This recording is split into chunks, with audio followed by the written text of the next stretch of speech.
I served 12 years in the Navy. I thought combat was the hardest fight of my life. I was wrong. My real enemy lived 4 houses down. She wore pearls and carried a clipboard. She called herself the HOA president. Then one night she touched my boat. By morning, Shore Patrol was pounding on her door. My name is Ray Delgado, bosun's mate first class, stationed out of Naval Station Norfolk. I bought a modest brick house in Tidewater Commons with my wife Mia and our 6-year-old daughter, Sophia, because the schools were good and the commute was short. After 3 deployments, I wanted something simple, a yard, a swing set, a quiet street where my daughter could ride her bike. 2 weeks before the base's Fleet Week open house, my chief handed me a set of keys and a stack of paperwork. My unit's restored training patrol boat, an old riverine craft used for recruiting demonstrations, needed a secure driveway to sit in overnight before transport. Mine was closest to the highway. I signed for it, proud, never imagining a piece of paper would start a war. Tidewater Commons had rules for everything: mailbox color, grass height, holiday lights taken down by January 15th. Most neighbors shrugged it off. I did too. First, figuring an HOA was just busy work for retirees with too much time. I didn't know yet that our HOA had a queen, and her name was Deborah Vance. Deborah had run the board for 9 years straight, unopposed, because nobody wanted the headache of fighting her. She drove a white Cadillac with a vanity plate reading Queen D, and she measured lawns with an actual ruler. Neighbors joked about her behind closed doors, but never to her face. I'd meet her soon enough, and the joke would stop being funny. The first time I met Deborah, she was standing at the end of my driveway before the moving truck had even finished unloading. She introduced herself as the woman who keeps this neighborhood from turning into a junkyard, then handed me a laminated packet of bylaws thicker than my enlistment contract. Mia laughed it off. Word around the cul-de-sac was that Deborah's late husband, Harold, had once tried to enlist and been rejected for a heart murmur. Nobody talked about it openly, but old-timers hinted that Deborah had carried a strange bitterness toward anything military ever since, dressing it up as concern over property values whenever a flag or uniform showed up on the block. I didn't think much of the rumor. Plenty of people had complicated feelings about the service. I hung my small American flag on the porch like I always had, mowed my lawn on Saturdays, waved at Deborah when she power-walked past in her visor. She waved back, thin-lipped, the way you wave at someone you've already decided you don't like. 6 months in, the fines started. A trash can left out 4 hours past pickup, $50. A hose reel visible from the street, $25. Sophia's chalk drawings on our own driveway, a written warning for unauthorized surface alteration. Mia thought it was absurd. I thought it was annoying. Personal yet. Then Deborah cornered me at a board meeting and asked, loud enough for the room to hear, whether my military business was going to keep cluttering up a family neighborhood. I told her, politely, that I served the country that let her live in that neighborhood. She smiled the way people smile right before they decide to make your life difficult. After that meeting, the letters came faster. My work truck, parked overnight twice a month during duty rotations, earned 3 separate fines in 1 week. My daughter's bicycle, left in the yard, was called a trip hazard requiring immediate remediation. I started keeping every letter in a folder. Not because I expected trouble, but because something in my gut told me to. Mia noticed it too. Followed our house differently than the others, lingering a beat too long from her porch across the cul-de-sac. Our neighbor Frank, a retired postal worker, warned me over the fence one evening. She picked someone every few years, he said. Ran the Ortegas out in 18 months. Your new blood. I didn't want to fight. So when the paperwork came through for the training boat, I actually hesitated before saying yes to my chief. I remembered Deborah's face at that meeting. But orders were orders. And a Navy boat sitting in a Navy family's driveway for 2 nights seemed like the least controversial thing in the world. I was wrong about that too. The morning the flatbed dropped the boat in my driveway, half the street came out to look. Kids pointed at the gray hull like it was a spaceship. Frank gave me a thumbs up. Deborah, watching from her porch with her coffee mug frozen halfway to her lips, did not come out at all. She just stared and went back inside. By that afternoon, an HOA notice was taped to my door, printed in bold red letters, immediate removal required, unauthorized watercraft/vehicle. I called the emergency HOA line and left a message explaining it was official Navy equipment, temporarily staged with written authorization from the base commanding officer.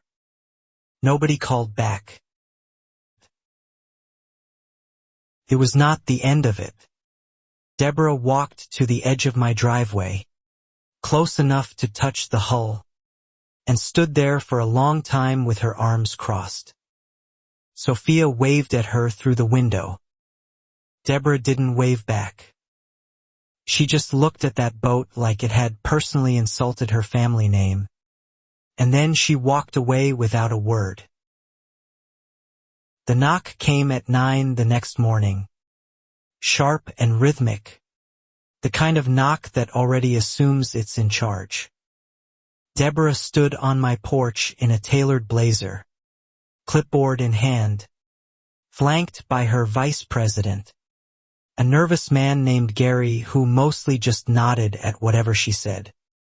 "We need to discuss your violation," she announced, loud enough for Frank's yard to hear. I explained again, calmly, that the boat belonged to the Navy, that I had orders and written authorization, and that it would be gone within 48 hours. Deborah cut me off before I finished the sentence. "I don't care whose it is," she said. "Rules apply to everyone. Even you people." Landed heavier than she probably intended. Mia stepped in from the kitchen, arms crossed. "Deborah, it's literally federal property, staged for a public Navy event. It's not a hobby boat." Deborah's smile tightened into something colder. "Then the federal government can pay the fine," she said, and slapped a citation against my mailbox hard enough to knock it crooked. Sophia watched from the window, confused and quiet. That night, Mia and I sat at the kitchen table going through the bylaws packet line by line, looking for the exception clause we knew had to exist for government vehicles. We found it on page 41. Faded but clear, temporary government or military equipment, staged with documented authorization, was explicitly exempt from the watercraft and vehicle restrictions. I photographed the page and felt relieved. The next morning I brought the photographed bylaw page and my written base authorization to the HOA office, expecting an easy resolution. Deborah barely glanced at either document. "Photocopies mean nothing," she said, sliding them back across the desk. "I'll need the originals." Notarized. By end of business Friday. Or the fine stands and escalates. Gary shifted uncomfortably but said nothing. Friday was the day the boat was scheduled to leave for the Fleet Week display anyway. I told Deborah as much. Calmly. One more time. Hoping logic would finally land. She stared at me for a long moment. Something unreadable behind her eyes. Then said, "We'll see whose rules win in this neighborhood," and walked off without waiting for a response. Frank pulled me aside that evening while I hosed down the driveway. "She's not doing this because of parking rules," he said quietly. "I've lived here 11 years. She does this when she feels like she's losing control of something. And your boat, son, is the biggest thing on this street she can't control." I laughed it off, but the words stuck with me. Thursday night, the night before the boat's scheduled pickup, I did a final check under the floodlight, tightening the tie-down straps, confirming the hull cover was secure. Everything looked exactly as it should. Sophia waved from her bedroom window before bed. I remember thinking, foolishly, that the worst of it was over and the boat would be gone by lunchtime tomorrow. I woke at 5:40 for an early duty shift, grabbed my coffee, and stepped outside to check the boat one last time before heading to base. The floodlight was off. My stomach dropped before my eyes even adjusted to the dark. Some instinct from years of night watch telling me something in that driveway was very wrong before I could name what it was. The straps were cut clean through. Not frayed. Not worked loose, sliced. Bright orange spray paint dripped down the hull in jagged letters spelling "Go Home." One side mirror on the trailer hung by a single wire. The boat had drifted several feet off its blocks. Tilted. One corner resting hard against the curb. I stood frozen. Coffee cup slipping from my hand. Mia came outside in her robe and gasped. Hand flying to her mouth. Sophia's face appeared in the window, and I quickly waved her back inside so she wouldn't see. I called my chief first, voice tight, explaining that federal property under my custody had been vandalized overnight. Then I called the local police non-emergency line, hands shaking with something between fury and disbelief. While I waited for the responding officer, I walked the block for anything, a dropped item, a footprint, a witness. Nothing. The porch light was already on at 6 in the morning. Curtains slightly parted, though the street was otherwise silent and dark.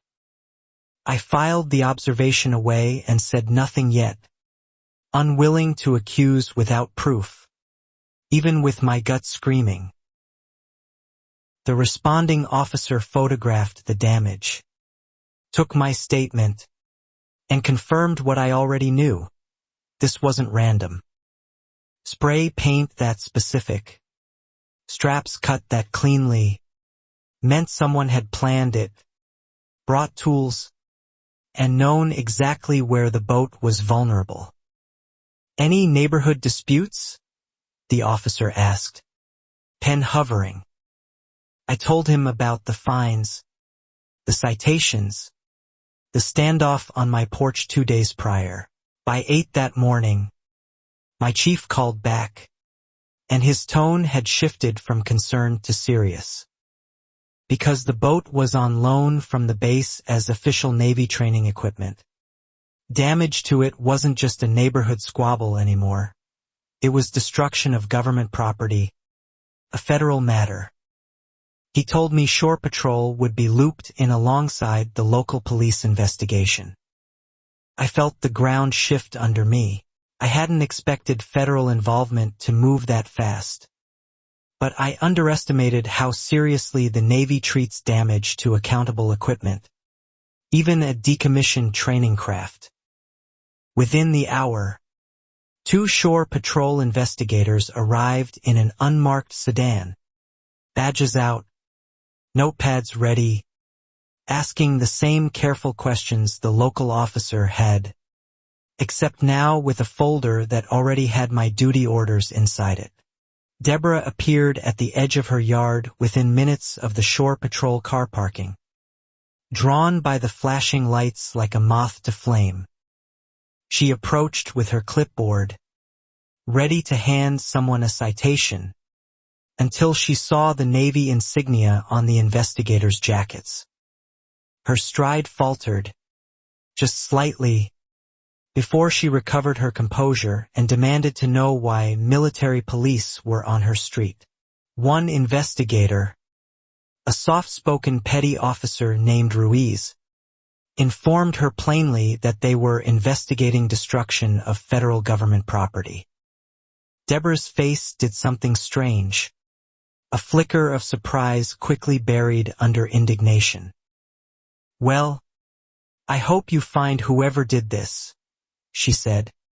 Too fast, too rehearsed, before turning on her heel and walking briskly back toward her own front door. Frank, watching from his porch with a coffee mug, muttered just loud enough for me to hear, "She's never walked away from a clipboard opportunity that fast in her life." I filed that too.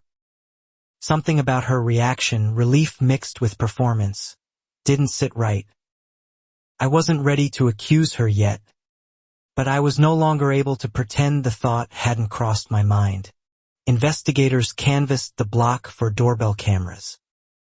Most homes on my side had none, a fact Deborah had actually campaigned against installing years earlier, citing aesthetic uniformity in the bylaws. Struck me then, standing in my ruined driveway, that the one woman who'd fought hardest against visible security cameras in the neighborhood was also the one acting strangest about a crime with no cameras around.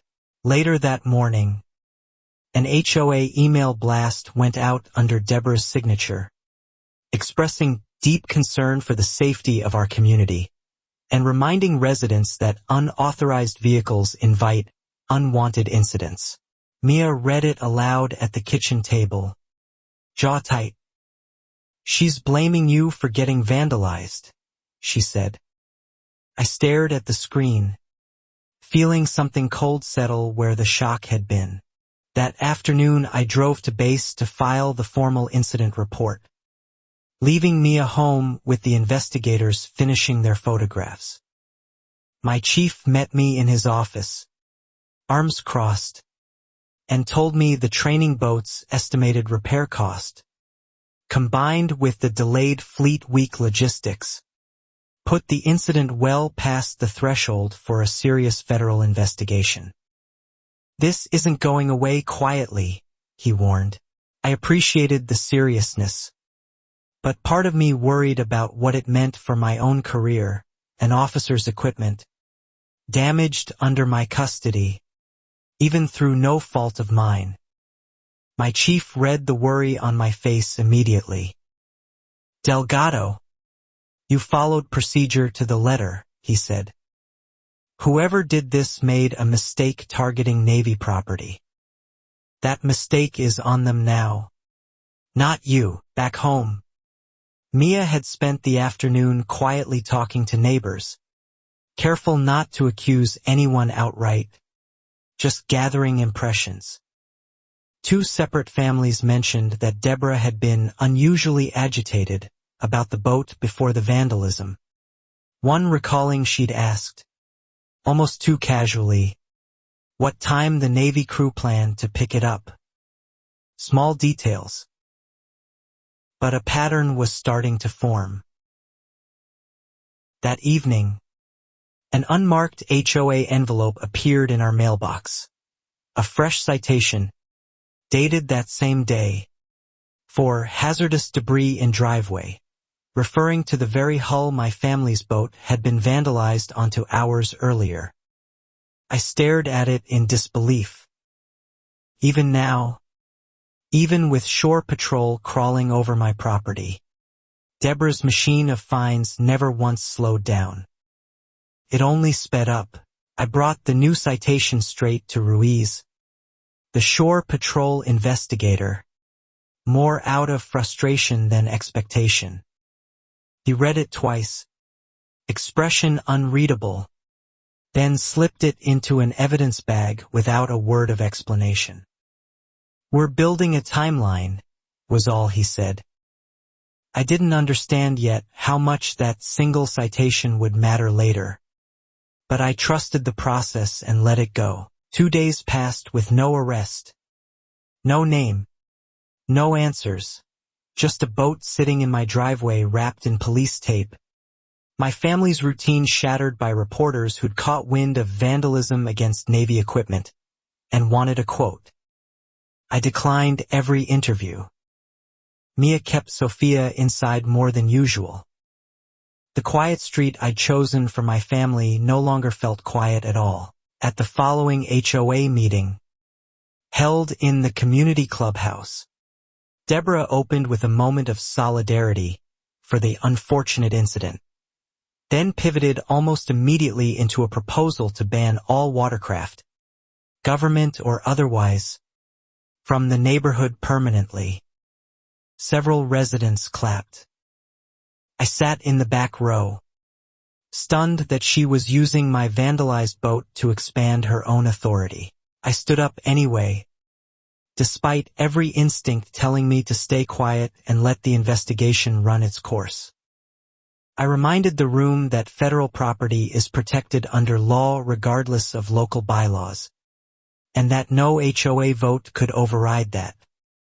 Deborah's smile didn't move, but her knuckles went white around her clipboard. "We'll consult our attorney," she said, dismissing me with a wave. After the meeting, an older woman named Pat, the HOA's longtime treasurer, caught up with me in the parking lot. She glanced around before speaking, voice low. "I've had questions about the reserve fund for 2 years," she said. "Deborah keeps losing the receipts. I don't know if it connects to your boat, but something about how hard she's pushing this scares me too." I hadn't expected the vandalism to open a door into HOA finances, but Pat's discomfort felt genuine, not opportunistic. I asked if she'd be willing to share her concerns with the investigators if it ever became relevant. She hesitated, then nodded slowly. "I should have said something years ago," she admitted. "I just never had proof. Maybe it's time I started looking harder." That night, Mia and I lay awake replaying every strange detail. Deborah's porch light on before dawn, her rushed reaction to shore patrol, the citation issued the same day as the vandalism, and now a treasurer hinting at years of buried financial questions. None of it was proof. All of it was smoke. My experience rarely exists without something burning underneath it. A week after the vandalism, the boat was finally cleared for transport, repaired enough to move under escort, though the damage estimate had climbed past what anyone expected. As the flatbed pulled away, Deborah watched from her porch again, arms crossed, and this time I caught something on her face I hadn't seen before. Not satisfaction, but disappointment, as if she'd expected a different outcome. With the boat gone, the fines against my house didn't stop, they simply changed targets. Sophia's swing set, up for 3 years without complaint, suddenly earned a structural safety concern notice. Our fence stain, matching every neighbor's, was flagged as non-compliant hue. It became obvious that removing the boat hadn't ended anything. It had only removed Deborah's excuse, not her motivation. Frank finally told me the fuller story over the fence one Saturday, the one he'd only hinted at before. Years earlier, A young Navy family named the Ortegas had moved in 2 doors from Deborah, and within 18 months, relentless fines and manufactured violations had driven them out entirely. Same playbook, Frank said. Different family. I'm sorry I didn't. I asked Frank why nobody had ever reported Deborah to the county or challenged her authority through a formal HOA complaint. He shrugged. Tired. She controls the board. Controls the meeting minutes. Controls who gets heard. People just move rather than fight her. You're the first one who stayed and pushed back instead of packing a truck. That admission settled heavy in my chest, determined not to be run off. I requested copies of the last 3 years of HOA meeting minutes and financial disclosures, well within my rights as a dues-paying homeowner. Deborah's office, run by Gary now that Pat had quietly stepped back from daily duties, took 11 business days to respond, well past the legal requirement, and handed over documents with entire sections blacked out. Mia, a former paralegal before Sophia was born, took one look at the redacted pages and laughed without humor. You can't redact your own board's meeting minutes from a homeowner without a documented legal reason, she said. This isn't protecting privacy. This is hiding something. Redacted sections, all clustered suspiciously around dates tied to the community's landscaping and reserve fund. I filed a formal records request through the county HOA oversight office, citing the unredacted disclosure statute Mia had found. Felt like a small, bureaucratic step, hardly satisfying compared to a spray-painted boat. But Mia reminded me that people like Deborah rarely fall to confrontation. They fall to paperwork. Slowly, quietly, one overlooked signature at a time. I decided to be patient. 2 weeks later, Shore Patrol investigator Ruiz called with an update that reframed everything. Forensic analysis on the spray paint matched a specific discontinued brand sold only at one hardware store within 20 miles. The same store, Ruiz noted carefully, that issued a loyalty rewards card to a Deborah A. Vance 18 months earlier. It wasn't proof of guilt yet, but it was a thread. Ruiz cautioned me not to act on the information, explaining that a purchase record alone couldn't secure a conviction, especially without security footage placing her at my driveway that night. Frustrated but understanding, I asked what would help. Anyone with a camera near your street that night, he said.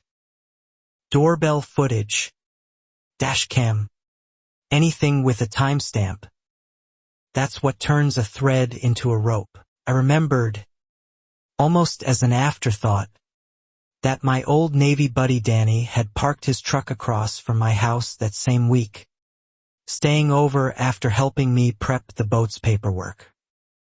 His truck had an aftermarket dashcam that ran on motion detection, something he'd installed after a hit-and-run years earlier. I called him immediately, heart pounding, praying the footage hadn't already been overwritten. Danny checked his camera storage that same evening and called back within the hour, voice tight with disbelief. Ray, he said, you need to sit down.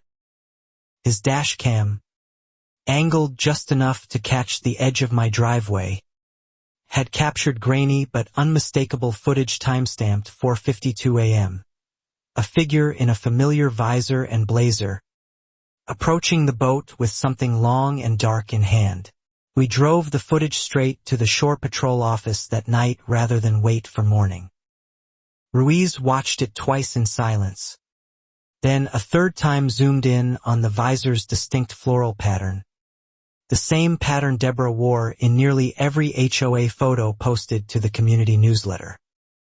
"This is enough to escalate," he finally said. "We'll need the original hardware, not just a copy." Danny handed over his dash cam unit without hesitation, understanding exactly what it meant to protect a chain of custody. Ruiz explained that federal investigators would now formally request Deborah's whereabouts that night, cross-reference her hardware store purchase, and pursue a search warrant for anything connecting her directly to the spray paint and cutting tool used on the straps. The case had shifted entirely. I didn't tell Mia everything that night, not wanting to get her hopes up before the investigation confirmed anything officially, but I couldn't hide the shift in my mood. She noticed anyway, the way she always did after years of marriage. "Something's changing," she said quietly over dinner. I just nodded, unable yet to say the words. We finally had proof. Meanwhile, Pat the treasurer had been quietly combing through old bank statements after our earlier conversation stuck with her. She called me directly, voice trembling slightly, asking to meet somewhere away from the clubhouse. When we sat down at a diner 2 towns over, she slid a folder across the table. "I think Deborah's been moving reserve fund money into a personal account," she said. The folder contained 3 years of bank statements Pat had painstakingly requested from the HOA's financial institution, citing her legal right as treasurer of record despite Deborah's attempts to block the request. Several large withdrawals, always rounded to suspiciously convenient numbers, coincided almost exactly with dates the community newsletter had claimed unexpected landscaping expenses or emergency clubhouse repairs that neighbors swore they never saw completed. Pat admitted she'd suspected something for 2 years, but had always talked herself out of confronting Deborah directly, afraid of becoming the board's next target the way the Ortegas had. "Watching what she did to your family," Pat said, "watching her try to blame you for getting vandalized, made me realize staying quiet wasn't protecting anyone. It was just protecting her." I thanked her, and meant it deeply. With Pat's documents and Danny's footage now both in Shore Patrol's hands, Ruiz explained that the case had grown too large for local police or Navy investigators to handle alone, and county financial fraud detectives were being looped in to examine the HOA's books independently. What began as a vandalized boat had, thread by thread, unraveled into something far larger than any of us expected. Deborah, oblivious to how much ground had shifted beneath her, doubled down at the next HOA meeting, proposing a new bylaw requiring background transparency disclosures, specifically for military households, citing unpredictable schedules as a security risk to the community. Several residents, uncomfortable but silent for years, exchanged glances. For the first time, I sensed the room's tolerance for her finally beginning to crack. I didn't speak at that meeting. I let Deborah's own words hang in the air, watching neighbors who'd once nodded along now shift uncomfortably in their seats.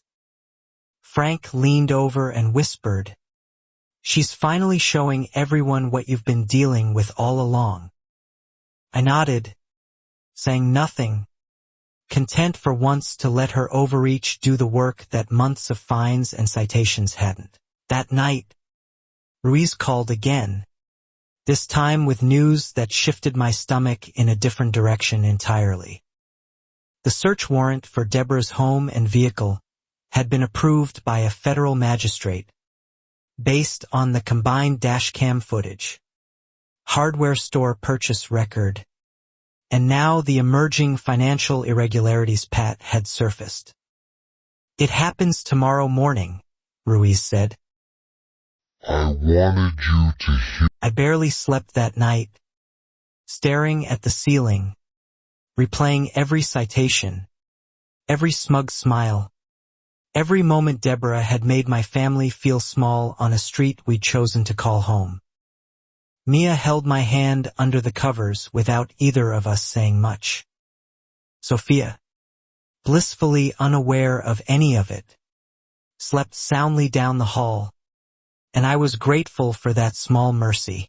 At 7 the next morning, I watched from my kitchen window as 2 unmarked sedans and a shore patrol vehicle pulled up outside Deborah's house, blocking her Cadillac in the driveway. Gary answered the door first, confused, then stepped aside as investigators presented the warrant. Within minutes, Deborah appeared on the porch in a robe, clipboard nowhere in sight, face draining of its usual color. She demanded to know what was happening, voice climbing toward the shrill register I remembered from my own porch weeks earlier. Ruiz explained calmly that they were executing a search warrant related to destruction of federal government property and financial irregularities within the homeowners association. Neighbors began stepping onto their porches, drawn by the flashing lights, the same way they had for my ruined boat. Investigators emerged 40 minutes later carrying a sealed evidence bag containing a box cutter and a half-empty can of orange spray paint, found in Deborah's garage exactly where the hardware store's purchase history had predicted they might be. Deborah's protests grew louder, insisting she'd never even seen the boat up close, a claim that Danny's dashcam footage had already thoroughly disproven days earlier. As investigators loaded evidence into their vehicle, Pat arrived with the county fraud detective she'd been working with quietly for days, carrying an additional folder of financial records now cross-referenced against Deborah's personal bank statements. The overlap, Pat later told me, was almost too perfect. Nearly $40,000 in HOA reserve funds traced directly into Deborah's private accounts over 3 years. The street fell eerily quiet after the vehicles pulled away. Deborah still on her porch, unarrested but clearly shaken. Gary standing several feet from her now instead of beside her. Frank walked over to my driveway, shaking his head slowly. "I've waited 11 years to see that woman's face look like that," he said. Mia squeezed my shoulder, and for a moment, none of us said anything. That afternoon, an emergency HOA email went out, not from Deborah's usual authoritative tone, but from Gary, stammering through legal disclaimers about an ongoing matter and postponing all upcoming board activities indefinitely. Residents who'd stayed silent for years suddenly flooded the community forum with questions, complaints, and stories eerily similar to my own, each one adding another data point to a pattern years in the making. I spent that evening simply sitting on my porch with Mia and Sophia, watching the sun go down over a street that finally felt like it might belong to its residents again instead of one woman's clipboard.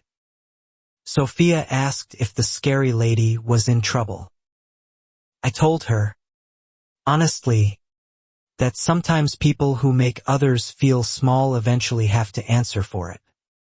She nodded, satisfied. 3 days later, Ruiz called with the update I'd been waiting for since that first cold morning in my driveway.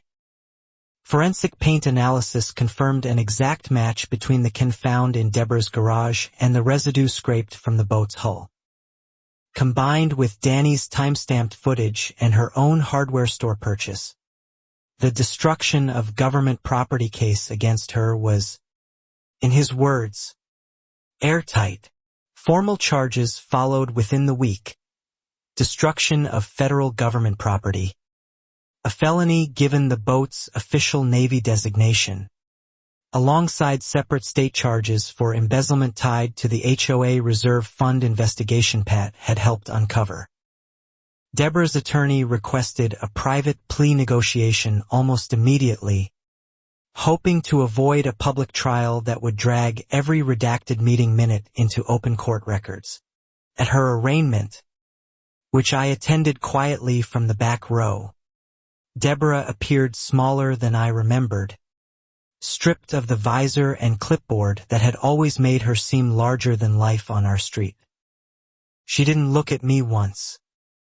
Whatever bitterness Frank had once described toward the military, whatever grief over her husband's rejected enlistment had calcified into cruelty, none of it surfaced that day.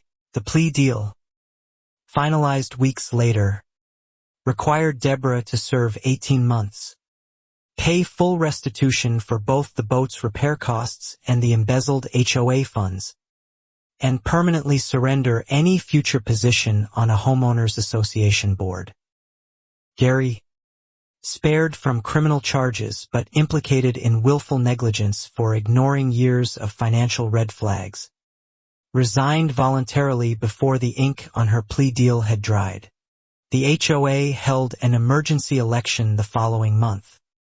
And to nobody's surprise, Pat was nominated for president almost unanimously, a role she initially resisted before Frank and half the street convinced her the community needed someone who'd already proven she'd rather expose the truth than protect a friend. She accepted, on one condition, full financial transparency, published quarterly, no exceptions, ever again. I was asked to speak at the first meeting under the new board, something I never expected to do when I first moved onto that quiet street chasing good schools and a short commute. I kept it simple, thanking neighbors who'd finally found the courage to speak up, and reminding everyone that a community built on fear of one clipboard was never truly a community at all. My chief nominated me for a small commendation for maintaining composure and following proper procedure throughout the entire ordeal, something I felt almost embarrassed to accept given how much of the real work had been done by Pat, Danny, Ruiz, and Mia's stubborn insistence on reading every redacted page twice. I accepted it anyway, mostly because Sophia insisted on pinning it to my uniform herself. The training boat, fully repaired and freshly repainted, made its delayed appearance at a rescheduled base open house months later, and I brought Sophia along to see it up close for the first time without police tape or spray paint marring its hull. She ran her small hand along the gray metal and asked if it remembered what happened to it. I told her it was tougher than that. Deborah's old house sat empty for a while after she began serving her sentence. The Cadillac towed away, the lawn slowly losing the manicured edges she'd once policed with a literal ruler. A young family eventually moved in, and I made a point of walking over myself, introducing our street the way it should have been introduced to me from the very beginning, with a wave, not a citation. Frank still brings up that morning sometimes, usually over the fence with a cold drink in hand, shaking his head at how close an entire street had come to accepting quiet cruelty as just the price of living somewhere nice. Took a Navy boat and a dash cam to finally fix 11 years. He said once, laughing. I told him it took a lot more than that. It took Pat's courage to finally open a folder she'd been afraid to touch for years. It took Danny's dash cam, installed for an entirely different reason, catching the one piece of footage that mattered most. It took Mia's insistence on reading fine print nobody else bothered with. And it took an HOA president believing, wrongly, that no one would ever be tough enough to push back.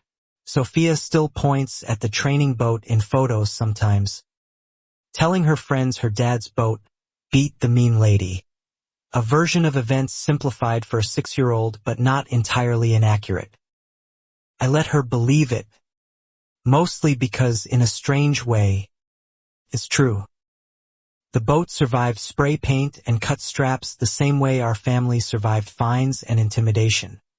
Intact and unwilling to leave. Months later, at a quiet neighborhood cookout hosted by Pat's new board, someone asked me if I'd ever considered running for HOA president myself, given everything I'd been through. I laughed and told them I'd had enough command experience for one lifetime, and that Pat, with her spreadsheets and her stubborn honesty, was exactly the kind of leader that street needed after everything it had survived. I think about Deborah sometimes, not with anger anymore, but with a strange, distant pity. Somewhere along the way, grief over her husband's rejection curdled into a need to control something, anything, and she chose a quiet street full of families instead of finding help. Power without accountability does that to people. It convinces them the clipboard is more real than the human holding it. The Shore Patrol's final report closed with a line I've thought about often since. Government property, once damaged, often reveals damage that was already there long before the first crack appeared. It wasn't really about a boat. It never had been. Took control for order, and a community finally brave enough to stop mistaking her silence for peace. On the anniversary of that cold morning, Mia and I sat on the porch with coffee, watching Sophia ride her bike past a mailbox that had finally stopped collecting citations. The street was quiet in the way I'd originally hoped for when we moved in, not the tense, watched quiet of Deborah's reign, but something real. Frank waved from his yard. I waved back, and meant it. Not everything settled easily, though. Repair invoices, restitution schedules, and paperwork from both the county and the Navy's legal office kept arriving for months. Each one a small reminder that justice on paper moves slower than justice in a driveway at dawn. I learned to be patient with it, filing documents the way I once filed maintenance logs, methodically, without letting frustration slow the process down. Pat's new transparency policy uncovered even more than the initial embezzlement figures suggested, revealing nearly $60,000 total misappropriated over Deborah's 9-year tenure once older. Previously misplaced statements resurfaced from a storage unit Gary had forgotten to mention.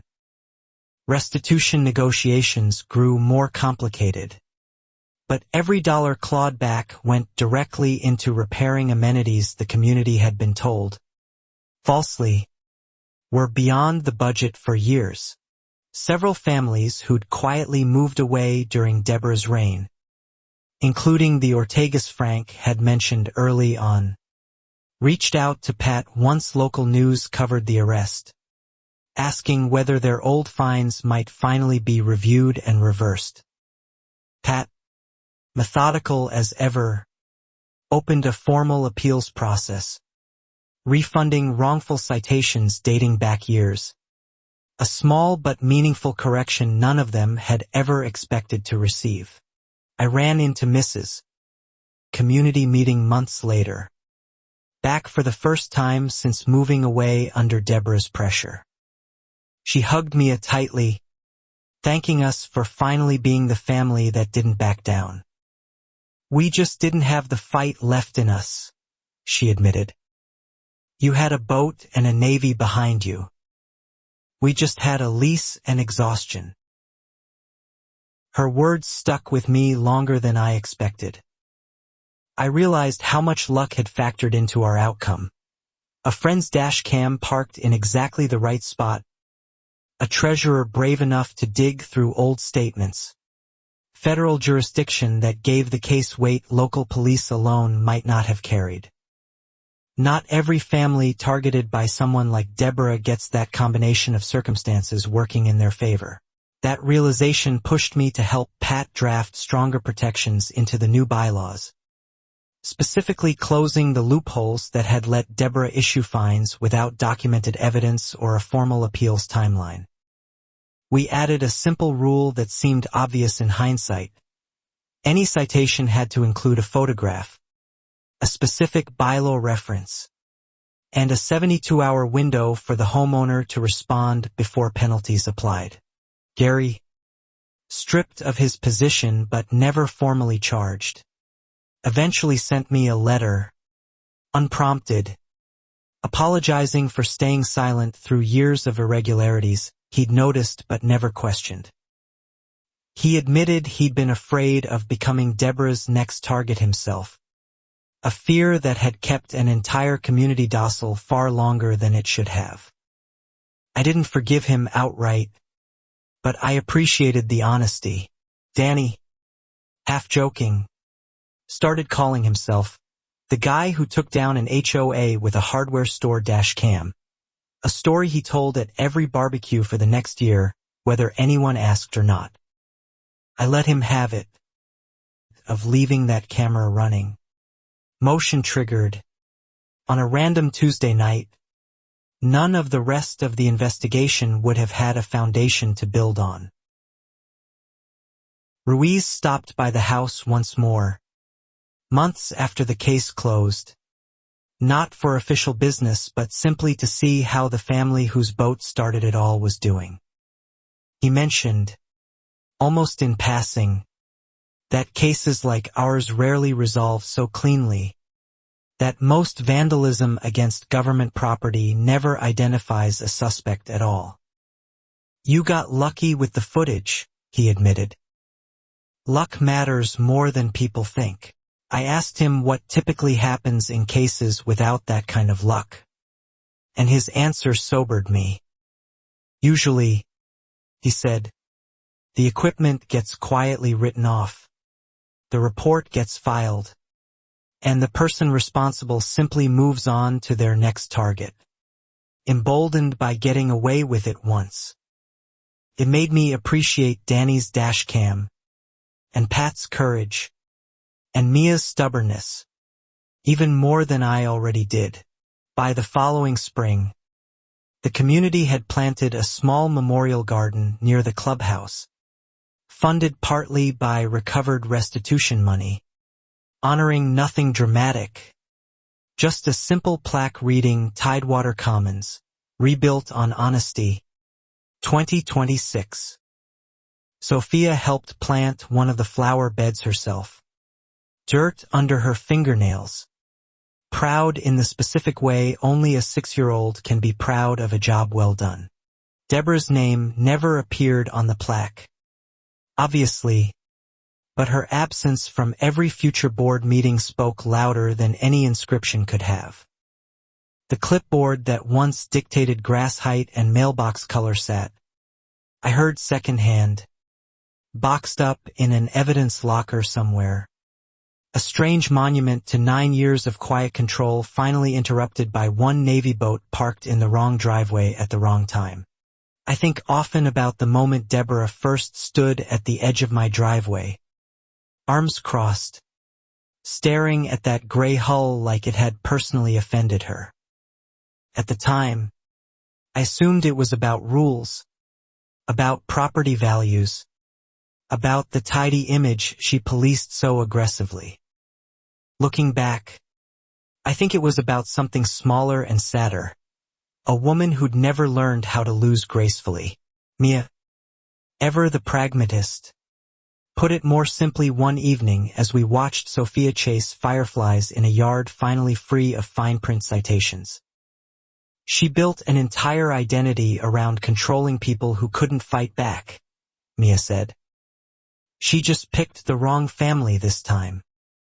I laughed, not because it was funny, but because after everything, it finally felt true, and it finally felt over. The training boat, still occasionally used for base recruiting events, carries a small brass plate now near its stern, added quietly by my chief without asking anyone's permission first. It simply reads Delgado's watch, a nod, He told me, to the fact that some of the toughest duty a sailor pulls doesn't happen on the water at all. It happens in a driveway, defending what's right. Sophia is 7 now, and she still tells the story her own way at school sometimes. About the mean lady who painted her daddy's boat and got caught by a spy camera. Teachers have called it colorful storytelling. Mia and I just smile and let her have it, because buried under the childlike simplification is a truth I hope she carries with her for the rest of her life.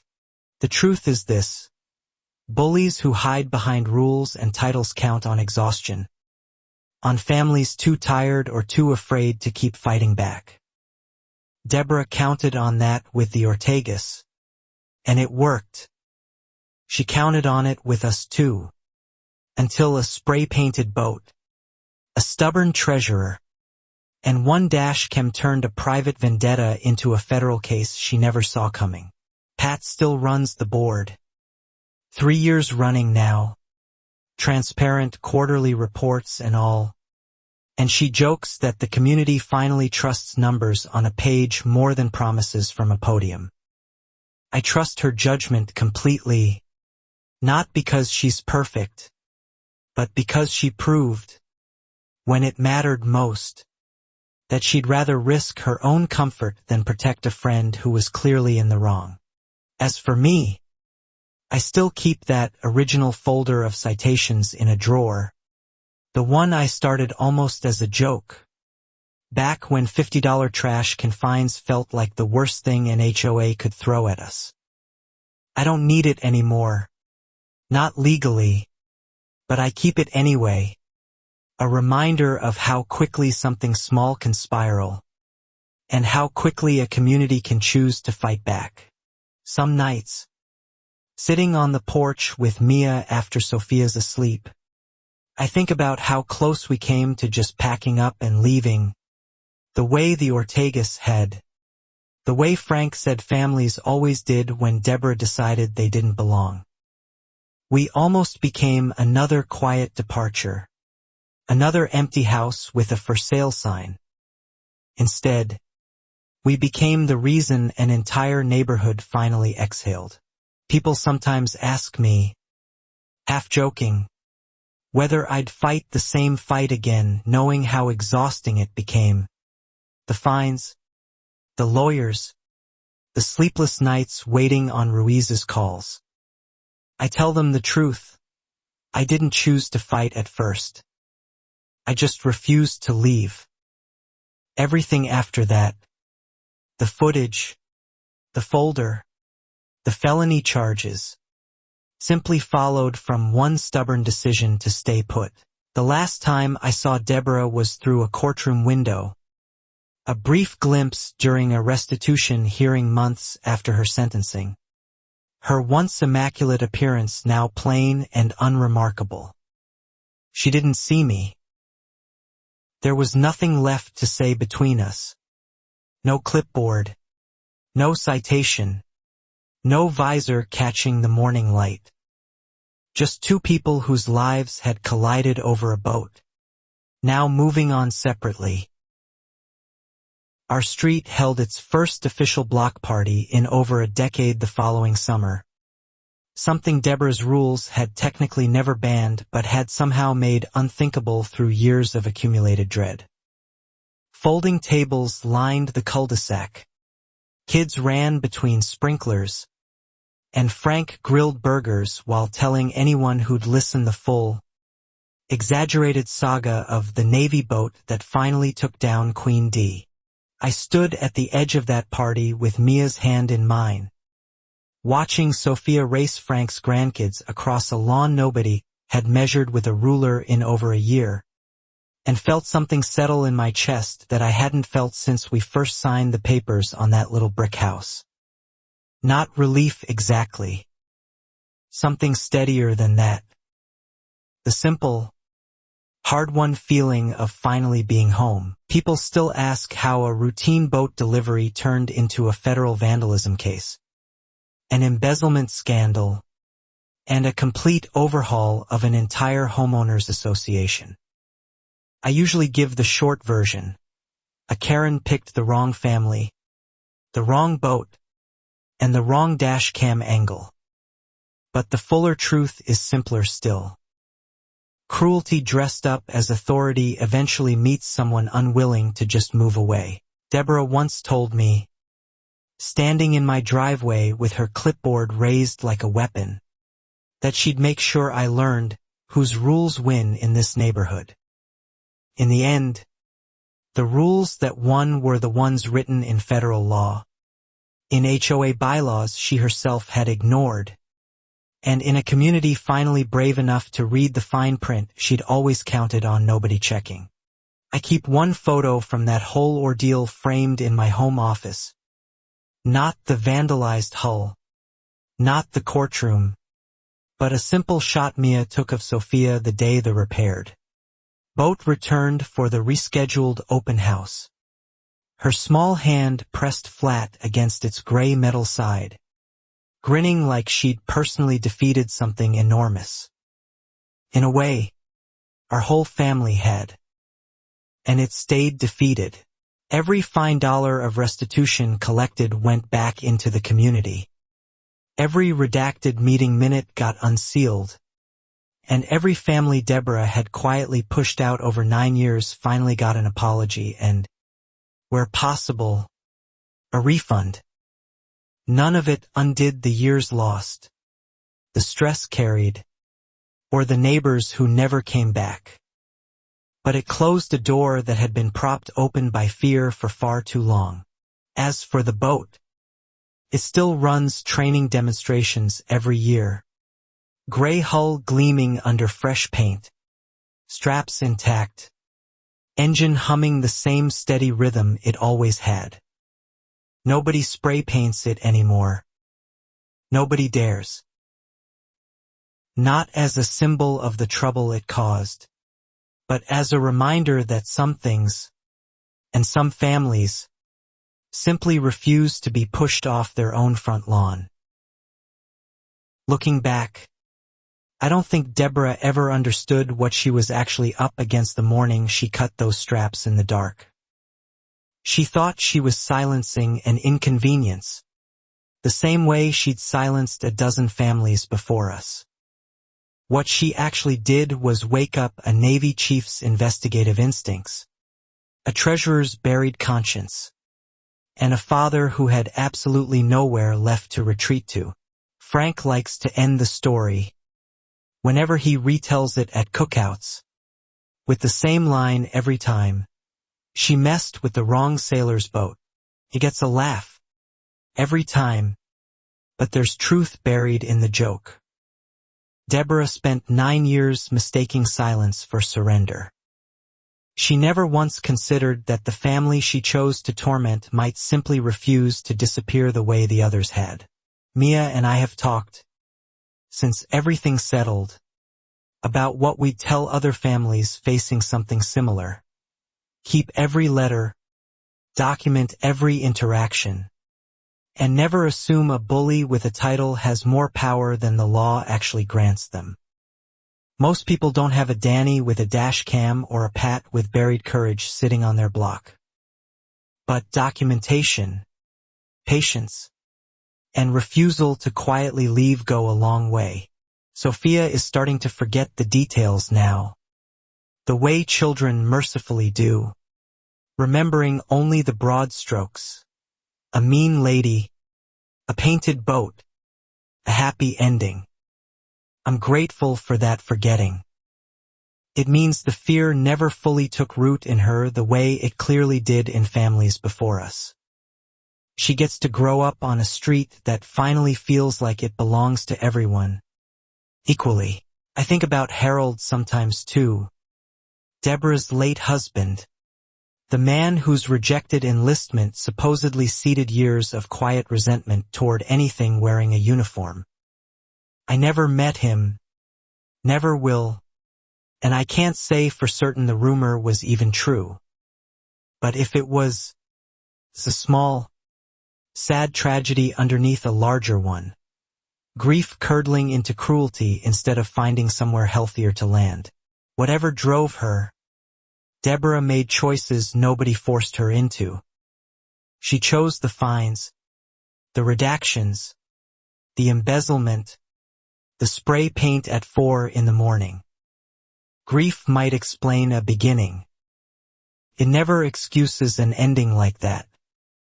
I remind myself of that distinction whenever the distant pity threatens to turn into something softer than she actually earned from any of us on that street. The community newsletter, revived under Pat's leadership with actual transparency instead of Deborah's carefully curated propaganda, ran a small feature last spring on resilience, featuring our family story alongside 3 others Deborah had targeted over the years.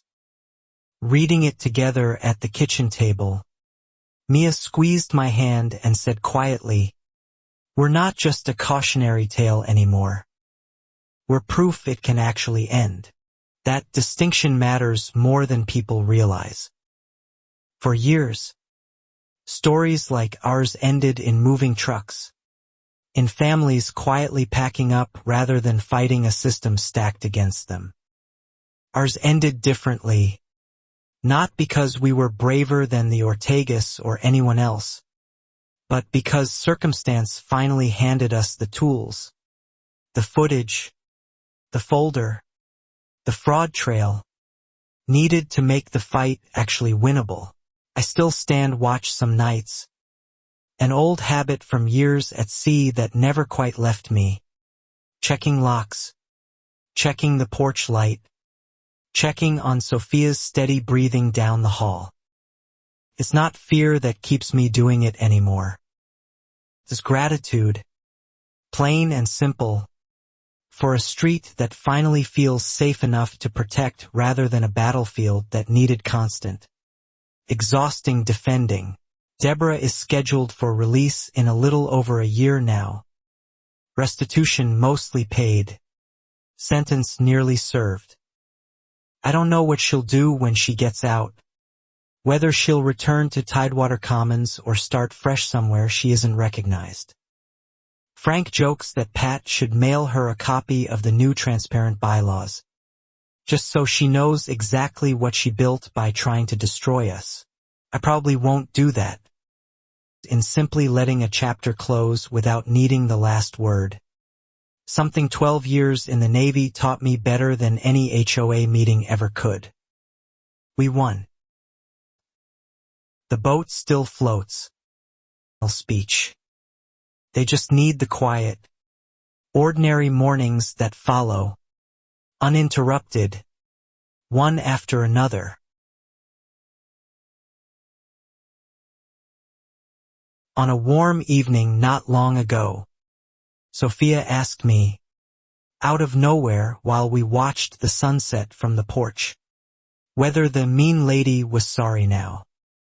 I told her honestly that I didn't know, that sometimes people never really understand why what they did was wrong, and that either way, our job was just to keep being kind, keep being honest, and let that speak for itself.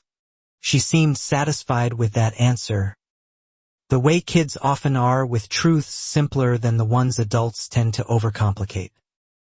She went back to chasing fireflies across a lawn that had once been measured, threatened, and fined into submission, and was now just a lawn again, ordinary and green and entirely, finally, ours. I watched her a moment longer, then let the porch light guide me back inside. Every so often, someone new moves onto the street, and Frank makes it a point to walk over personally. Story already halfway out of his mouth before he even finishes his introduction. "You'll never believe what used to run this neighborhood," he starts, grinning, and I let him have the telling, because some stories deserve to be passed along by the person who enjoyed the ending the most. I've since learned that HOAs across the country wrestle with versions of the same quiet tyranny. Ordinary people handed a small amount of authority and letting it curdle into something unrecognizable. Ours wasn't unique in that sense. What made ours different was simply the collision of the wrong target, the right evidence, and a family finally too stubborn, too tired of running, to just pack up and leave. The last citation I ever received sits framed now, oddly enough, right next to Sophia's plaque from planting that flower bed. A strange little shrine to how far one street traveled in less than a year. Mia calls it morbid. I call it a reminder. Life happened not overseas, but 4 houses down, against a woman with a clipboard and a grudge. And every time I glance at that framed citation, I think of the same simple lesson. One I hope Sophia carries long after she's forgotten the specific details of a boat and a spray can. Authority without accountability always eventually meets its match. Ours just happened to arrive wearing a Navy uniform, backed by a dash cam, a stubborn treasurer, and a family that refused, simply, to move. In the weeks after her sentencing, before she reported to serve her time, Deborah made one final attempt to salvage her reputation, filing a civil appeal claiming selective enforcement and harassment by military personnel with a grudge. Her attorney withdrew the filing within days once presented with the full evidence packet, including her own hardware store loyalty records, but the attempt itself revealed how little she'd actually learned. Pat forwarded me a copy of the withdrawn filing, more out of disbelief than necessity, and Mia read it aloud at the kitchen table with an exasperated laugh. "She's still trying to make herself the victim," Mia said, shaking her head.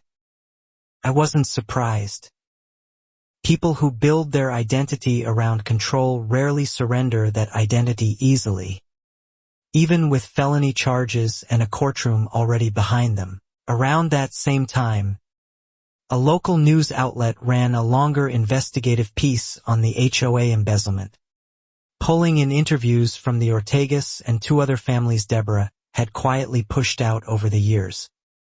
The story spread further than any of us expected, prompting emails from homeowners in other states describing eerily similar experiences with controlling board presidents who'd never faced consequences of any kind.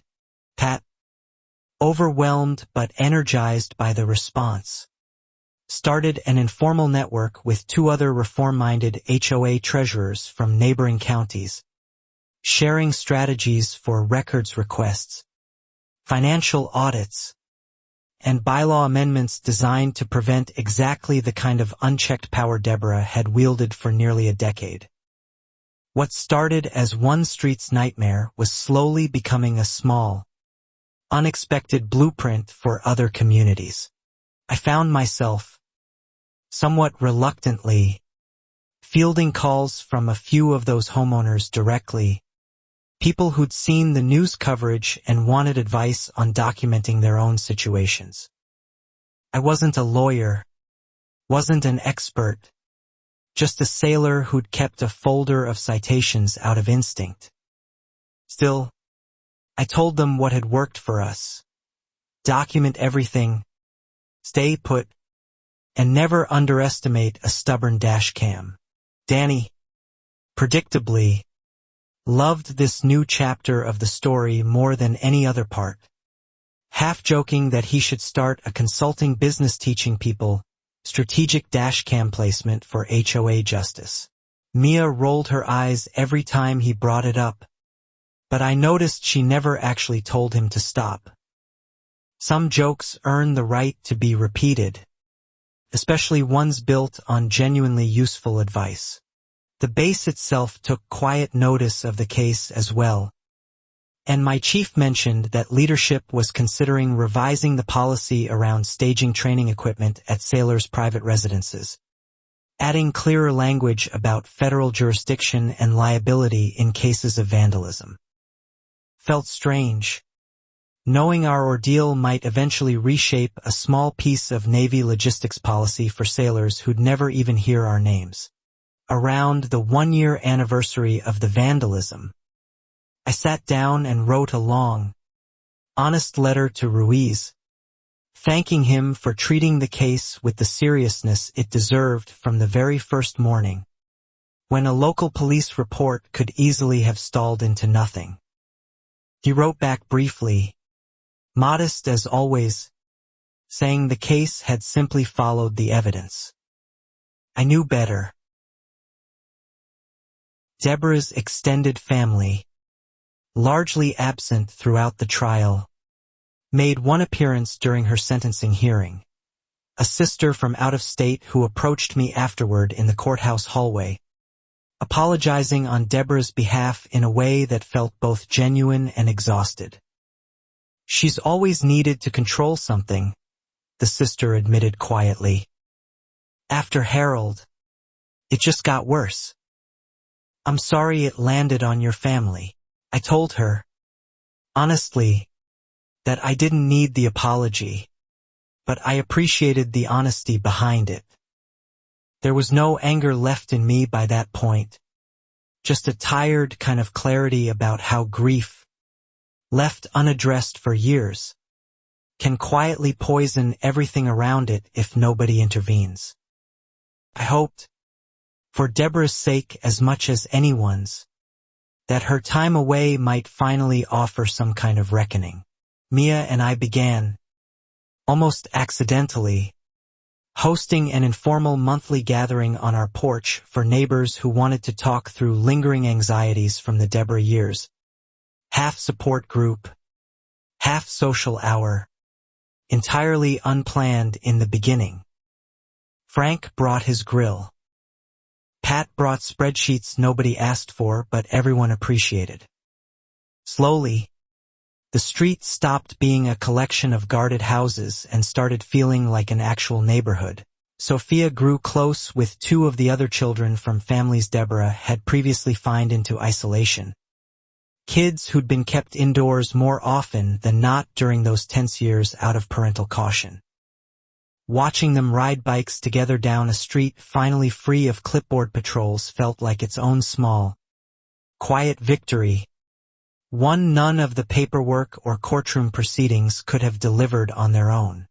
The training boat made a second appearance at a local 4th of July celebration that summer, drawing an even bigger crowd than the rescheduled open house had, partly out of patriotic spirit and partly, I suspect, because half the county had heard some version of the boat that took down an HOA queen. I didn't correct the exaggerations. Some stories earn a little embellishment along the way. I gave a short interview to a regional magazine doing a feature on community accountability, careful to keep the focus on Pat's reforms and the systemic lessons rather than turning it into a personal victory lap. The reporter asked what I wanted readers to take away most. I told her simply, authority without oversight always eventually breaks something it shouldn't, and someone has to be willing to notice. Around 18 months after the vandalism, Pat's reforms passed their first real test when a new board member, energetic but inexperienced, attempted to push through a fine against a resident without photographic evidence. The community, trained now by hard experience, immediately flagged the violation of the new bylaws, and the fine was rescinded within a week. The system, finally, was working the way it should. Watching that small dispute resolve itself so quickly, without fear, without a clipboard hovering menacingly at the end of anyone's driveway, reminded me how far the street had actually traveled. It wasn't dramatic. It wasn't newsworthy. It's boring in the best possible way. Exactly the kind of boring Deborah's reign had made impossible for nearly a decade straight. I ran into Gary again around that time, at the hardware store of all places, the same one whose loyalty card records had helped convict Deborah. He looked older, quieter, and thanked me, unprompted, for not pushing harder for charges against him personally when the fraud investigation could have easily implicated him for willful blindness. I told him honesty after the fact still counted for something. In my book, he mentioned he'd moved to a townhouse with no HOA at all, laughing bitterly at the irony of a man who'd spent years enforcing bylaws now actively avoiding them altogether. I understood the impulse completely. Trust, once broken that thoroughly, doesn't rebuild easily, even in systems designed with good intentions. Sometimes people just need distance from the entire structure that failed them for so long. Deborah, meanwhile, continued serving her sentence quietly, according to occasional updates Ruiz shared when case-related paperwork crossed his desk. No dramatic prison stories. No headline-grabbing incidents. Just the slow, unremarkable passage of time that consequences typically demand. Part of me expected more drama from a woman who'd once turned mailbox colors into federal-adjacent conflicts. Instead, there was only silence, which felt, somehow, appropriate. Mia and I used part of our own restitution-adjacent savings, funds we'd set aside during the worst of the legal fees, to finally build the small backyard patio we'd been planning since before the boat ever arrived. Sophia insisted on painting one paver herself, a lopsided anchor in bright blue, permanently embedded now in the concrete. Small, ordinary joys, reclaimed slowly, one weekend project at a time. Frank retired fully from his part-time postal route that fall, and the block threw him a small party on the very cul-de-sac Deborah had once ruled with citations and thin-lipped smiles. He gave a short, rambling toast that somehow circled back, as most of his stories did by then, to the Navy boat that changed everything. Nobody minded. It had become the street's unofficial origin myth. I've thought often about what might have happened if Danny's dashcam battery had died that night, or if he'd parked one driveway further down, out of frame. Ruiz once admitted, off the record, that without that footage, the case likely stalls at circumstantial evidence, maybe never even reaching an arrest. It's a sobering thought, how thin the line was between justice and simply another family quietly moving away. That thought pushed me toward something practical, installing a small, unobtrusive security camera of my own, angled toward the shared street rather than any single neighbor's property, calibrated carefully to respect privacy while still documenting anything unusual. Several other families followed suit shortly after, an informal network of doorbell cameras finally filling the exact gap Deborah had spent years actively campaigning against installing. Pat formalized it eventually, adding a voluntary security camera registry to the new bylaws, purely optional, purely for community safety. Nothing like the surveillance-adjacent control Deborah might have twisted it into given the chance. The irony wasn't lost on any of us. The very cameras she'd fought hardest to keep out became one of the community's proudest, most protective additions after her downfall. Sophia started first grade that fall, and her teacher, during a parent conference, mentioned offhand that Sophia had written a short essay about the bravest thing my family ever did, describing, in a 7-year-old's simplified language, a boat, a bad lady, and a camera that caught the bad lady being sneaky. Mia cried a little reading it. I mostly just felt proud, and a little embarrassed. I kept that essay too, tucked now beside the framed citation in my home office, An unlikely little museum of a year that had tested our family more than any deployment ever had. Deployments, at least, came with clear objectives and known enemies.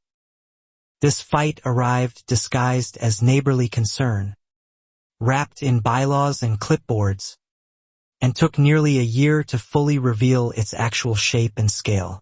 Around the 2-year mark since the vandalism, Ruiz called one last time, not about our case specifically, but to let me know he was retiring from Shore Patrol investigative work after 18 years, moving into a civilian consulting role. He said our case had stuck with him, one of the few where every piece finally lined up in favor of the family that had actually been wronged from the start.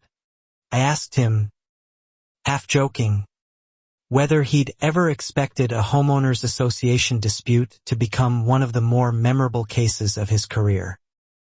He laughed, genuinely, for maybe the first time in all our interactions. Federal property destruction rarely comes wrapped in casserole dishes and clipboard citations, he said. That part alone made it one for the books. I told him I'd happily never repeat the experience. Deborah's release date arrived quietly, without fanfare, without any dramatic confrontation the way certain neighbors half expected or half hoped for. Frank kept a mild, joking watch on her old house for a week or two out of curiosity more than concern, but she never returned to Tidewater Commons. According to Ruiz's last update, she relocated out of state, near her sister, starting over somewhere nobody knew her name. Part of me felt a strange, unexpected relief at that outcome, not because I feared her return, but because it meant the street could fully close that chapter without the awkward tension of a familiar face on a porch 4 houses down. Mia agreed, to actually feel finished. And Deborah's quiet relocation gave the entire community exactly the closure it had been waiting years for. Pat continued as HOA president for another full term after that, eventually stepping back voluntarily, insisting the role should rotate regularly among willing residents rather than calcify into anyone's personal fiefdom the way it had under Deborah. The bylaws now include a built-in term limit, something so obviously reasonable in hindsight that nobody could quite explain why it hadn't existed from the very beginning. I declined, gently but firmly, every suggestion over the years that I run for a board position myself, content instead to simply be a homeowner who shows up, paye attention, and speaks up when something feels wrong. Mia jokes that I get enough command responsibility at work without volunteering for more of it on weekends. She's not entirely wrong, and I've made peace with that division. Sophia turned 8 not long ago, old enough now to understand a slightly fuller version of the story than the simplified one she'd absorbed as a 6-year-old. She asked more pointed questions this time. Why the lady did it, whether she was sorry, whether people like that usually get caught. I answered as honestly as I could, careful not to make the world seem crueler than it needed to. What I told her, in the end, boiled down to something simple enough for an 8-year-old and true enough for an adult. Most people who abuse small amounts of power count on nobody having the patience to stop them. Our family happened to have that patience, plus a little luck, plus good people willing to help. Not everyone gets that combination. That's exactly why it matters when you can. The community garden near the clubhouse, the one funded partly by recovered restitution money, has expanded twice now. Resident maintained, resident funded through voluntary donations rather than mandatory fines. Sophia's original flower bed still blooms every spring, slightly overgrown these days, exactly the kind of imperfect, Lived in Beauty Deborah's ruler-measured lawns never once allowed for during her entire 9-year reign over that cul-de-sac. I drove past our old street's entrance recently, on my way to a different errand entirely, and noticed the community sign had finally been updated. New paint, new lettering. No longer the faded placeholder Deborah had refused to fund replacement for despite years of dues collected under her watch. Small detail. We should have. A physical marker of how thoroughly things had changed. Danny still brings up the dash cam story at every gathering, though the jokes have softened over time into something closer to genuine pride than punchline. He installed a second camera on his truck not long ago, angled slightly differently, just in case, he says, only half joking. I told him I hoped he never needed it again, for anyone's sake, but appreciated the instinct behind the caution. Frank passed away peacefully last winter, and at his memorial, held right there in the same clubhouse Deborah had once ruled from a podium, half the stories shared were somehow connected to the Navy boat that took down Queen D. His favorite tale told and retold until it had practically become community folklore. Mia squeezed my hand through most of it. I mostly just listened and let him have the last word. I think Frank would have appreciated knowing the story outlived him in exactly the way he'd hoped. Passed along now by neighbors who'd only ever heard the exaggerated cookout version, never having witnessed the actual cold, frightening morning it started with. That's how good stories survive, I suppose. Worn smooth by retelling until only the essential shape remains. A bully, a boat, and a street that finally pushed back. My chief, long since promoted and reassigned to a different command, still sends the occasional message around the anniversary. Usually something short and dry. Straps still holding? I always reply the same way, tighter than ever. It's become a small, private ritual between us, a way of acknowledging a case that started as routine equipment logistics and somehow became one of the more talked about incidents of his career too. The Navy, true to my chief's earlier speculation, did eventually revise its policy on staging training equipment at sailors' private residences, adding explicit language about federal jurisdiction, documentation requirements, and liability protections in cases of vandalism or damage. I sometimes wonder how many sailors will ever know that a spray-painted patrol boat in a Norfolk suburb quietly reshaped a small corner of military logistics policy. Pat retired from the board entirely last spring, replaced by a rotating committee structure she designed specifically to prevent any single personality from ever again accumulating the kind of unchecked authority Deborah once wielded. At her farewell gathering, she joked that her proudest legal accomplishment wasn't any specific bylaw, but simply making the HOA boring again, in the healthiest, most reassuring sense of that word. I gave a short toast at that gathering too, thanking her for the courage it took to open a folder she'd been afraid to touch for years.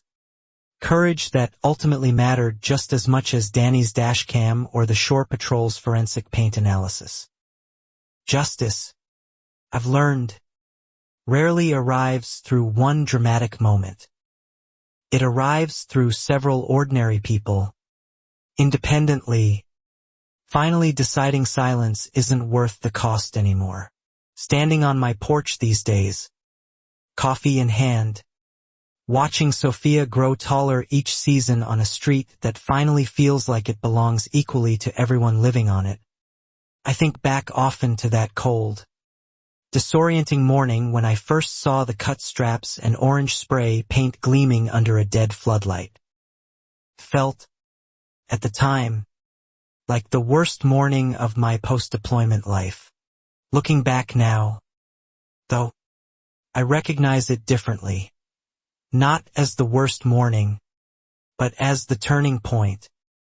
Everything that followed, the investigation, the evidence, the embezzlement uncovered, the reforms passed, the families who finally got their apologies. None of it happens without that specific, ugly act of vandalism forcing an entire community to finally look honestly at what it had been quietly tolerating for years. Deborah, wherever she is now, likely never anticipates the full scope of what her actions ultimately built. A stronger, more transparent HOA. A network of reform-minded treasurers across neighboring counties. A family that grew closer rather than fractured under pressure. And a training boat that still, every single year, draws a small proud crowd at the base open house. Straps freshly tightened, hull gleaming, undamaged, and unafraid. I don't know if she ever thinks about us at all. For houses down. The family whose quiet refusal to leave eventually cost her everything she'd spent 9 years building her identity around. I hope, if she does, it's not with the bitterness Frank always suspected fueled her in the first place, but with some small, hard-won understanding of exactly why control without kindness always eventually collapses on itself. For my part, I've stopped needing her to understand anything at all. The street healed. My daughter grows up free of fear on a lawn nobody measures with a ruler anymore. Some victories don't require the other side's acknowledgement to feel complete. Ours simply required Deborah's absence. And the quiet, steady rebuilding of everything her 9 years had worked so hard to control. Mia still keeps a small framed photo on the mantle from that first rescheduled base open house. Sophia's hand pressed against the repaired hull, grinning like she'd personally won a war. In a way, I suppose she had, or at least stood proudly at the center of one her parents fought and won on her behalf. A war that started, absurdly and unforgettably, over a parked boat and a clipboard. I've told this story now at enough cookouts, enough command functions, enough parent-teacher conferences that somehow circle back to it, that I've learned to read the room, when to keep it short, when people want the full unabridged version, straps and forensic paint and all. But the ending never changes, no matter how I tell it. Because the ending is simply, stubbornly, ordinarily, and finally, true. A Navy boat sat in my driveway for 2 nights.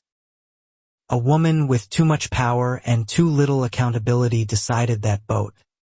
And the family who kept it needed to be taught a lesson about whose rules truly govern that street. She was right about one thing. A lesson was learned that year. It simply wasn't the lesson, or the outcome, she ever expected to receive. The straps she cut were replaced within days. The paint she sprayed was fully removed within weeks. The reserve fund she drained was fully restored within a year.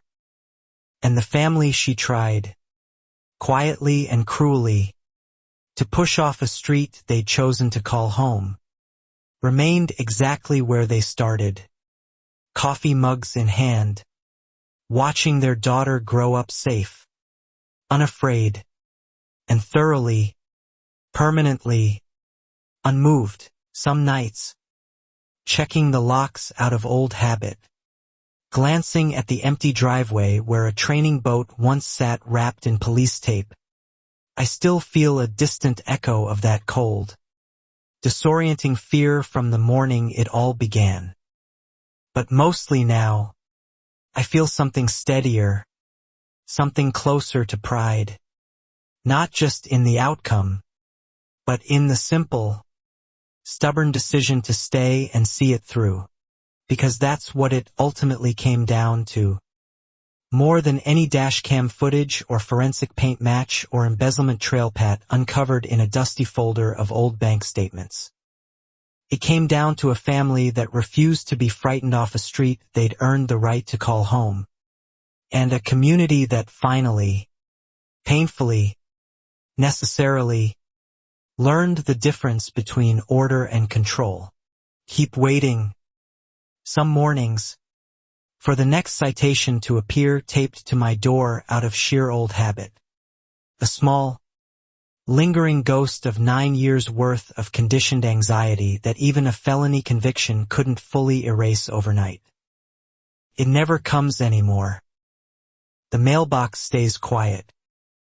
The lawn stays unmeasured. The street simply exists now, ordinary and unremarkable, exactly the way a neighborhood is supposed to feel. Every so often, driving Sophia to school past the entrance sign with its fresh paint, I think about how strange it is that the worst morning of our post-deployment life became, eventually, the origin story of something better, a stronger HOA, a closer family, a street full of neighbors who finally trust each other instead of fearing a clipboard. Deborah built 9 years of control. We rebuilt something sturdier. I don't think she ever understood the difference. Not really. Not even standing in front of a federal magistrate hearing the full scope of what her actions had cost. Some people never do. But the rest of us learned it plainly enough. Carved into cut straps and orange spray paint and a dash cam that happened to be pointed exactly where truth needed a witness that particular, unforgettable morning. Deborah's civil appeal, though withdrawn, had one unexpected side effect. It forced her own attorney to formally acknowledge, on record, the full extent of the hardware store evidence and financial irregularities, closing off any future claim of ignorance or misunderstanding. Ruiz called it accidentally airtight, a phrase that made Mia laugh for the first time in weeks when I relayed it to her that evening. Pat's informal network of reform-minded treasurers eventually grew into something more structured. A small nonprofit offering free guidance to homeowners facing similar unchecked HOA authority elsewhere in the state. She named it, somewhat cheekily, "The Ruler Doesn't Rule," a nod to Deborah's infamous lawn measuring habit that had become, unintentionally, the community's most enduring symbol of everything finally corrected. I attended one of Pat's early workshops as a guest speaker, standing in front of a room of nervous, exhausted homeowners from 3 different counties, all recognizing pieces of their own situation in the story I told.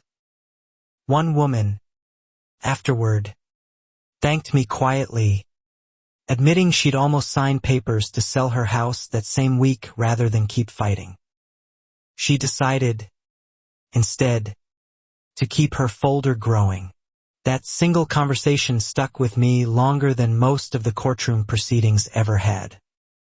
It reminded me that our case, however dramatic its resolution, was never really unique.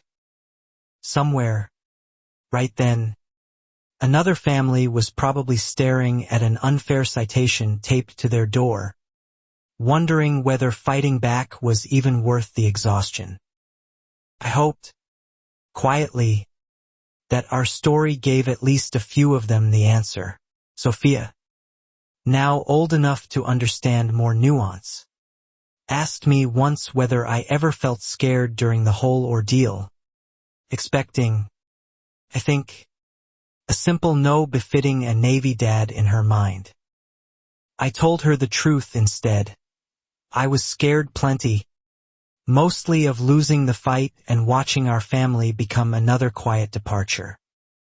She considered that for a long moment, then simply said, "But you didn't leave." "No," I told her. "We didn't leave." It became, unintentionally, The closest thing our family has to a motto since then, repeated during smaller disagreements, school challenges, ordinary hard days that have nothing to do with HOAs or Navy boats at all. Whatever the difficulty, the underlying lesson stays consistent. You don't have to win immediately. You just have to refuse to disappear before the truth catches up. The training boat received a formal decommissioning ceremony eventually. Years of recruiting service finally complete, replaced by newer equipment better suited to modern demonstrations. My chief invited our family to attend, and Sophia, now 9, stood at attention beside me during the brief, respectful ceremony, understanding fully now the strange, improbable legacy that particular gray hull had left behind on a quiet Norfolk cul-de-sac. Afterward, my chief quietly handed me the small brass Delgado's watch plate that had adorned the boat's stern for years, telling me it belonged with the family that had actually defended it. It sits now in a modest shadow box beside Sophia's essay and my old citation folder, an unlikely little museum documenting a year none of us ever expected but none of us would trade away. I sometimes wonder what became of the box cutter and spray paint can, sealed away in some federal evidence archive, gathering dust as physical proof of a decision Deborah made in the dark, believing nobody would ever connect the dots back to her. Small objects like that carry strange weight once a case closes. Tangible remnants of the exact moment someone chose cruelty over simply walking away instead. Ruiz, fully retired now, sends a card most Decembers, usually brief, usually ending with some version of the same line, straps still holding, I trust. It's become its own small tradition, a quiet thread connecting our family to the investigator who treated a boat vandalism seriously enough to eventually uncover nearly a decade's worth of buried financial fraud nobody else had been brave enough to properly examine. Danny's dash cam sits retired now too, replaced by newer models with better resolution. But he kept the original hardware anyway, tucked in a drawer somewhere, insisting it deserves a place in the family museum, alongside my citation folder and the brass plate. Mia jokes we should just build an actual display case at this point. Some days, only half joking myself, I think she might be right. The community's voluntary camera registry, born directly from that dash cam footage, has since helped resolve 2 minor disputes unrelated to Deborah entirely. A fender bender and a missing package. Small ordinary neighborhood problems solved quickly and fairly because the infrastructure of trust and documentation Pat built in Deborah's aftermath simply kept working long after the original crisis that inspired it had faded into folklore. I think that's the quieter, less dramatic legacy of everything we went through. More meaningful in some ways than the arrest or the embezzlement headlines ever were. A street that once operated on fear and unchecked authority now operates on documentation, transparency, and mutual accountability, values that outlasted the specific crisis that forced them into existence and now simply function as the community's default way of doing things. Sophia recently asked whether she could someday join the Navy herself. Inspired partly, I suspect, by growing up around a story where a Navy boat played the unlikely hero. I told her the choice would always be entirely hers to make, but that whatever she chose, I hoped she'd carry forward the same stubbornness her mother and I had shown that year. Document everything, and never leave quietly. Mia, listening from the kitchen, added her own addition to that advice. Half serious and half teasing. And always park your friends' trucks with dash cams facing the right direction. Sophia laughed, not fully understanding the joke yet, but I suspect she will someday. Once she's old enough to hear the fuller, less simplified version of exactly how much luck and stubbornness combined to save our family that year. Looking back over everything now, years removed from that cold, disorienting morning, I recognize how thin the line truly was between the outcome we got and countless quieter, sadder outcomes families like ours have faced elsewhere without the same combination of federal jurisdiction, dashcam luck, and a treasurer brave enough to finally open a folder she'd been too frightened to touch for years beforehand. That recognition keeps me humble about the whole ordeal, resistant to framing it as some simple triumph of good over evil story, even though, in its broad strokes, that's essentially what it became. It was messier than that in practice, slower, more uncertain, dependent on circumstances none of us controlled or could have predicted. We didn't win because we were special. We won because the truth finally had somewhere to land.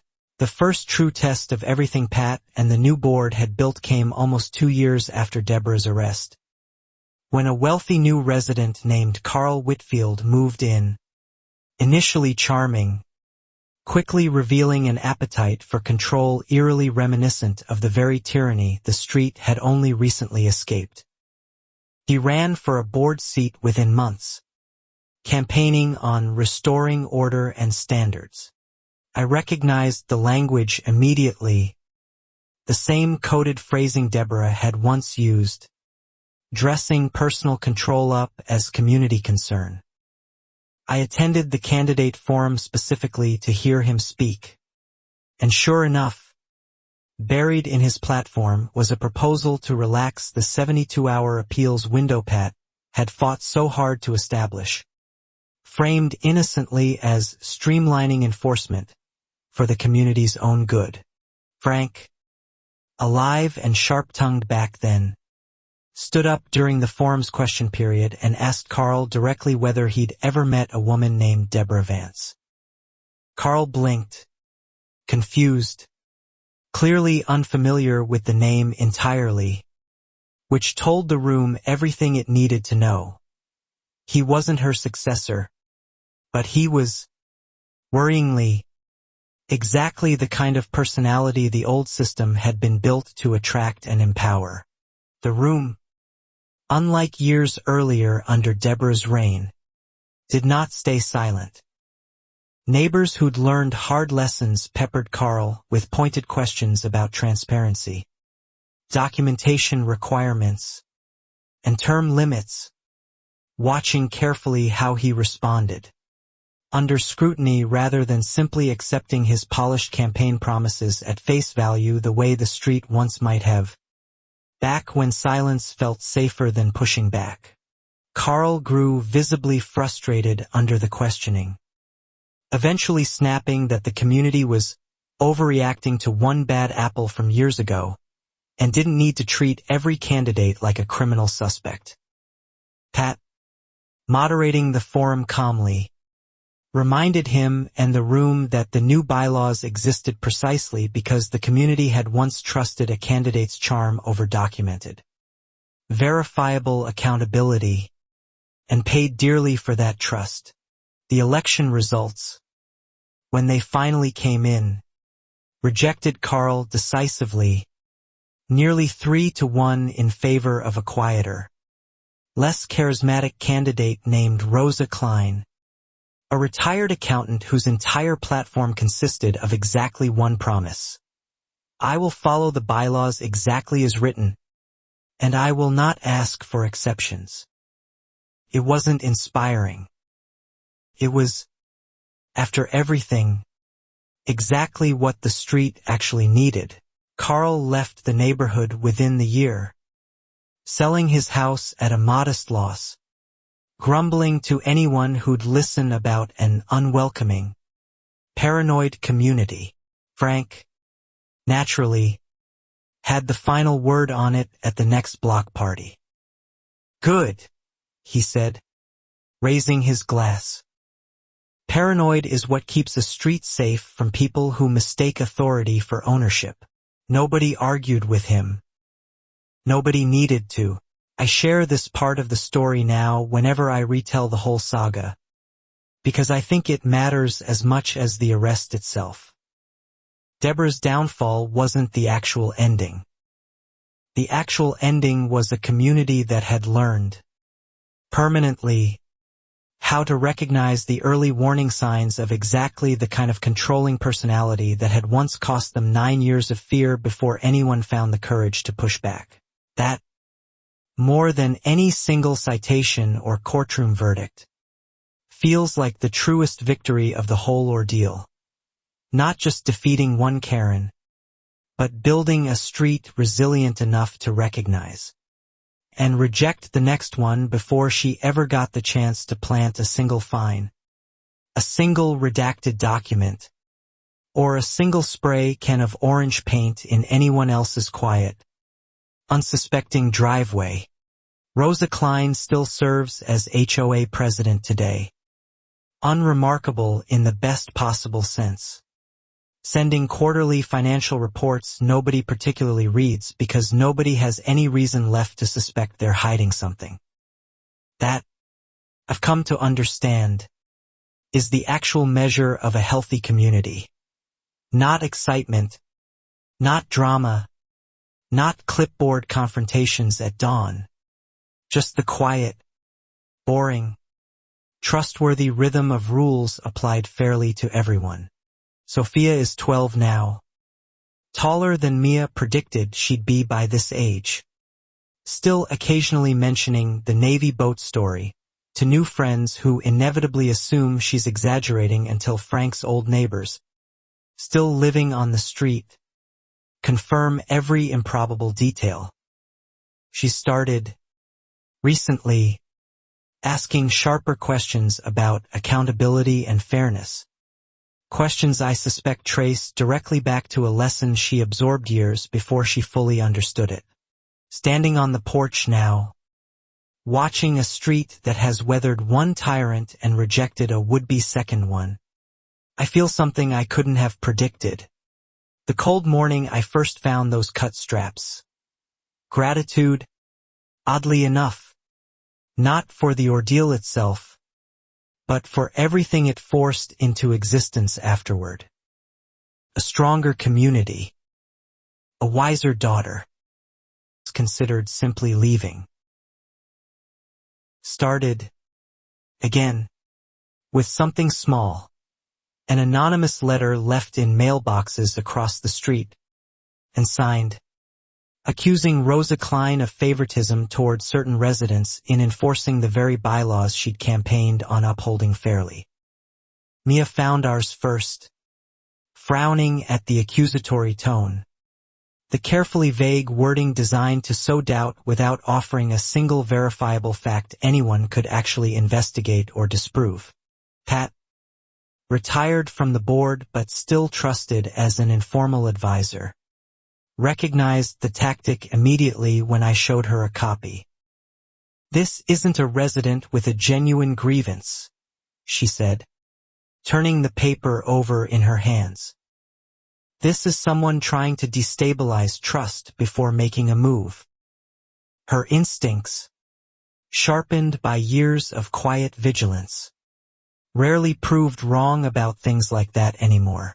Within days, a second letter arrived, this one more specific, alleging that Rosa had personally waived a violation for a neighbor she was secretly close with, naming Frank's widow, Carol, who had remained on the street after his passing.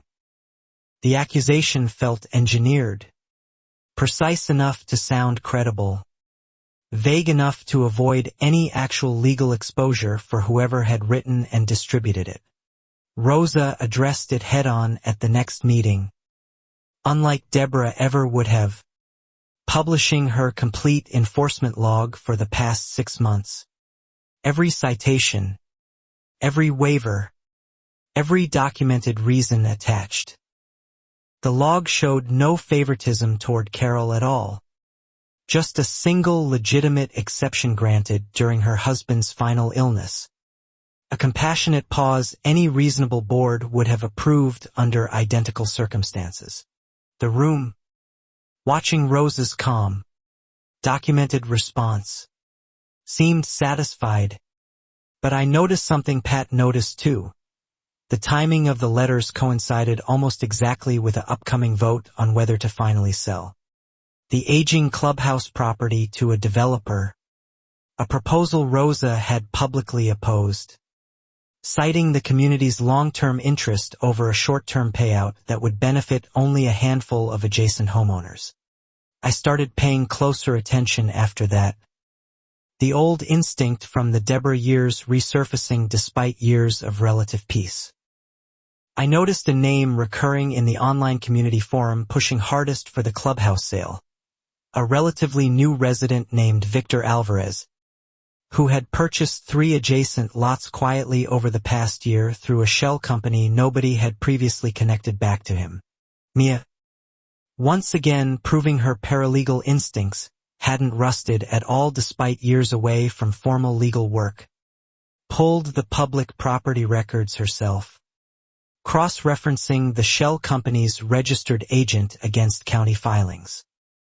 The trail led, after several patient hours at the kitchen table, directly back to Victor, whose stake in the clubhouse sale suddenly made his aggressive online advocacy far less neutral than it first appeared.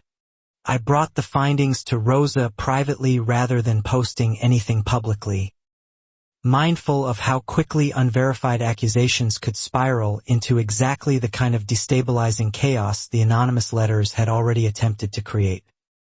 Rosa, methodical as ever, thanked me and said she'd bring it to the board's attention through proper channels rather than risk undermining the community's hard-won trust in due process. The board quietly commissioned an independent review of the clubhouse sale proposal, uncovering that Victor's shell company stood to profit substantially from the development rights attached to the adjacent lots he'd purchased. A conflict of interest he'd never disclosed despite actively lobbying residents through anonymous letters and forum posts designed to look like grassroots community concern rather than personal financial motivation. When the review's findings became public, Victor attempted damage control at the next meeting, framing his lot purchases as simple long-term investment, unrelated to any coordinated effort to pressure the clubhouse sale through manufactured accusations against Rosa's leadership. Few residents believed him. The timing, the unsigned letters, the shell company, all of it fit together too precisely to dismiss as coincidence. The clubhouse sale proposal failed by an overwhelming margin at the subsequent vote. And Victor, facing a community that had grown sharply skilled at recognizing manufactured controversy for exactly what it was, sold his adjacent lots within the year and relocated elsewhere. His brief, calculated attempt at manipulation ending far less dramatically than Deborah's had, but ending decisively all the same. Rosa thanked our family personally afterward, acknowledging that without Mia's records research and my own instinct to flag the letter's suspicious timing, the manipulation might have succeeded in destabilizing the board just enough to force through a sale that primarily benefited one quietly self-interested resident at the entire community's long-term expense. I told her it was simply what neighbors do for each other now. That phrase stuck with me afterward, turning over in my mind for days. What neighbors do for each other now. It wasn't a phrase that would have made any sense on the street a decade earlier, back when neighbors mostly kept their heads down, hoping Deborah's attention landed on someone else's mailbox instead of their own that particular week. Sophia, now old enough to follow the Victor situation with genuine interest rather than childlike simplification, asked whether every neighborhood eventually attracted someone trying to grab more control than they deserved. I told her honestly that it seemed to happen more often than people expected, but that a community's real strength wasn't avoiding those people entirely. It was recognizing and stopping them quickly. Like antibodies, she said. Unexpectedly, drawing on something from a recent biology unit at school. I laughed, surprised by the comparison, but found it fit better than I expected. A healthy community, like a healthy body, doesn't stay free of threats forever. It simply develops the memory and the instincts to recognize and neutralize them faster each time one appears. Pat, hearing the story secondhand from Rosa, sent our family a short, warm note afterward, thanking us for carrying forward exactly the instincts she'd hoped the new bylaws and transparency culture would eventually instill in the wider community, long after her own tenure as president had ended. "You were the antibodies this time," she wrote, echoing Sophia's word almost exactly, coincidentally, without ever having heard it. I framed that note too, eventually adding it to the small, strange collection in my home office, the citation, Sophia's essay, the brass plate, Ruiz's Christmas cards, and now Pat's note about antibodies. Mia still jokes about building an actual display case someday. I think, quietly, we might actually be getting close to needing one, given how much the street's history keeps accumulating meaningful artifacts. The training boat's replacement, a newer, sleeker demonstration craft, made its own debut at that year's Fleet Week open house. And my chief, now a senior chief with fewer excuses to personally supervise every logistics detail, still made a point of asking me specifically to help stage it, a quiet nod to a reputation I'd earned entirely by accident nearly 6 years earlier. I agreed, of course, though I made sure this time to park the new boat well clear of any HOA jurisdiction entirely, laughing to myself at the absurdity of a battle-tested chief still factoring homeowners association politics into official Navy staging logistics. Mia found it hilarious when I told her. "Some scars just don't fully heal," she said, still grinning as she said it. Sophia, now old enough to help with small logistics herself, assisted the recruiting team that year, explaining to curious kids and parents exactly what the demonstration boat was used for, occasionally, when asked directly, mentioning offhand that my dad's old boat actually helped catch a corrupt HOA president once. The recruiters found it a charming, memorable detail. I found it a strange, proud kind of legacy, looking back across everything.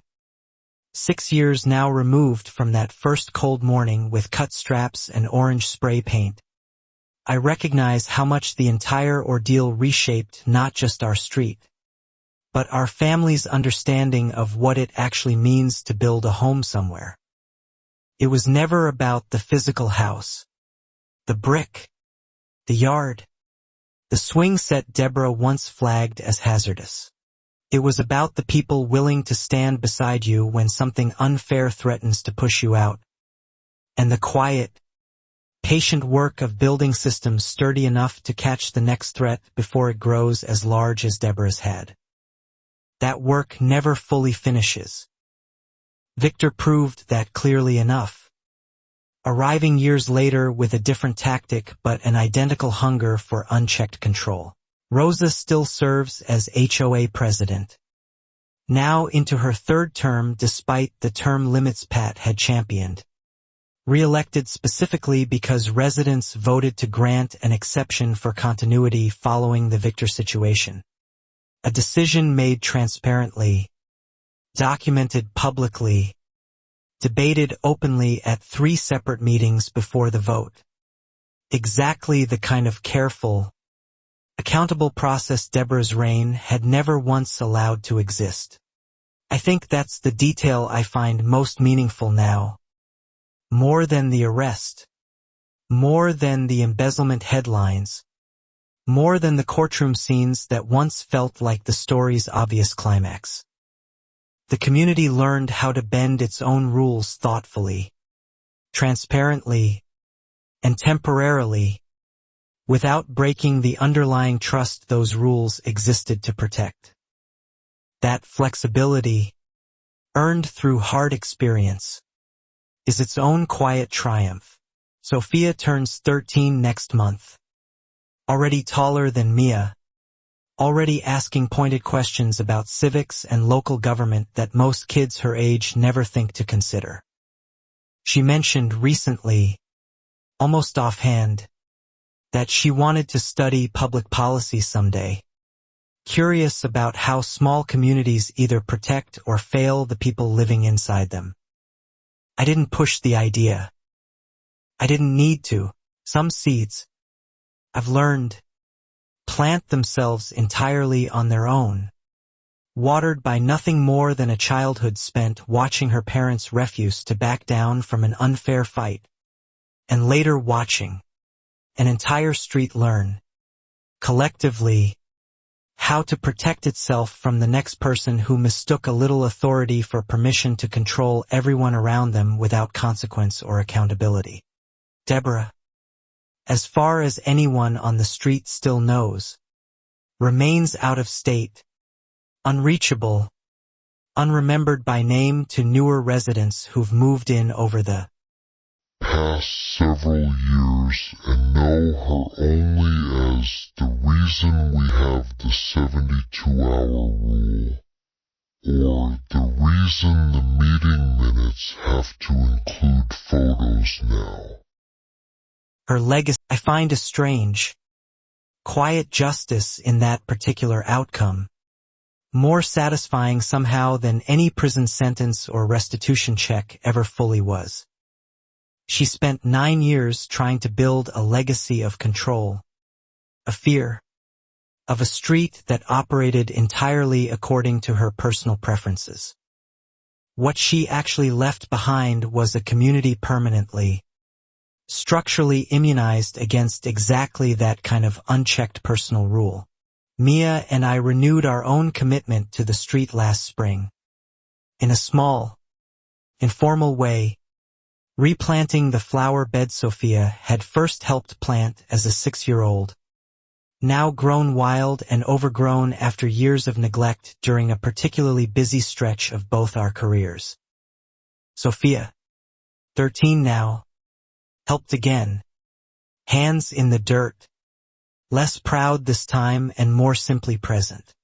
"Remember when I thought planting this meant we beat the mean lady?" she asked, laughing a little at her own younger self while pressing a new bulb into the soil. I told her, honestly, that in a way she'd been right all along, just simplified. We hadn't just beaten one person. We'd helped build something sturdier than any single person, mean or otherwise, could ever fully threaten again. She considered that for a long moment, dirt still under her fingernails exactly the way it had been years earlier, then simply nodded, satisfied with the fuller answer in a way her younger self might not have fully grasped yet. Some lessons take years to properly land, arriving not all at once but slowly, cultivated the same patient way an overgrown flower bed eventually blooms again each spring. Word of the Victor situation eventually reached a local reporter who had covered Deborah's original case years earlier, curious whether Rosa's board deserved a follow-up feature on how the community had matured since then. She interviewed Rosa, Pat, and eventually our family again, asking the same question in a slightly different form. What actually changed a street from fearful silence into confident, coordinated accountability? I gave her roughly the same answer I'd given years earlier at Pat's reform workshop, though it had grown fuller with time and distance, documentation, patience, and neighbors willing to trust each other enough to compare notes instead of suffering separately in silence. She asked whether I thought other communities could realistically replicate what Tidewater Commons had built. I told her, honestly, I hoped so, and that it started small. The follow-up article ran with a headline that made Mia laugh out loud when she first read it. How one Navy boat accidentally built the best-run HOA in Virginia. It was an exaggeration. Obviously, the kind headlines always indulge in. But underneath the exaggeration sat something true enough that neither of us bothered correcting it when friends and coworkers brought it up afterward, grinning.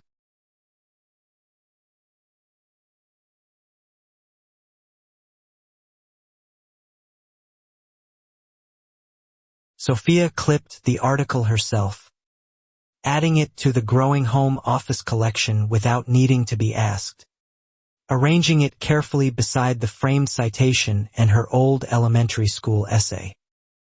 The museum's getting pretty full, Dad, she said, surveying the small, strange shrine to nearly a decade's worth of neighborhood history. I told her good stories tend to take up exactly the space they deserve. Standing in that cluttered little office now, looking at every artifact collected across the years, from a single ugly citation about hazardous debris to a newspaper headline calling the street the best-run HOA in the state, I recognized the full arc more clearly than I ever could have that first frightened morning.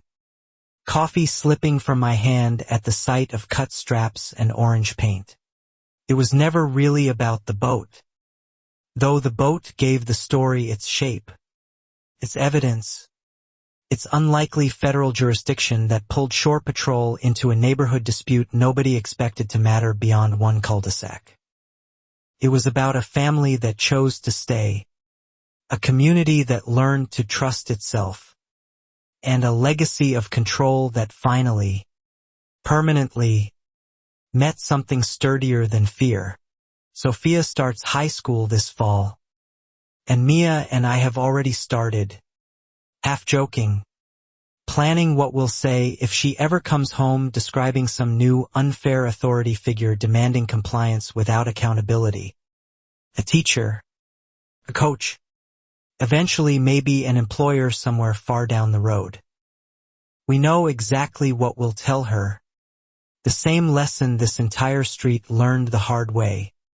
Together, years ago, document everything. Stand beside you.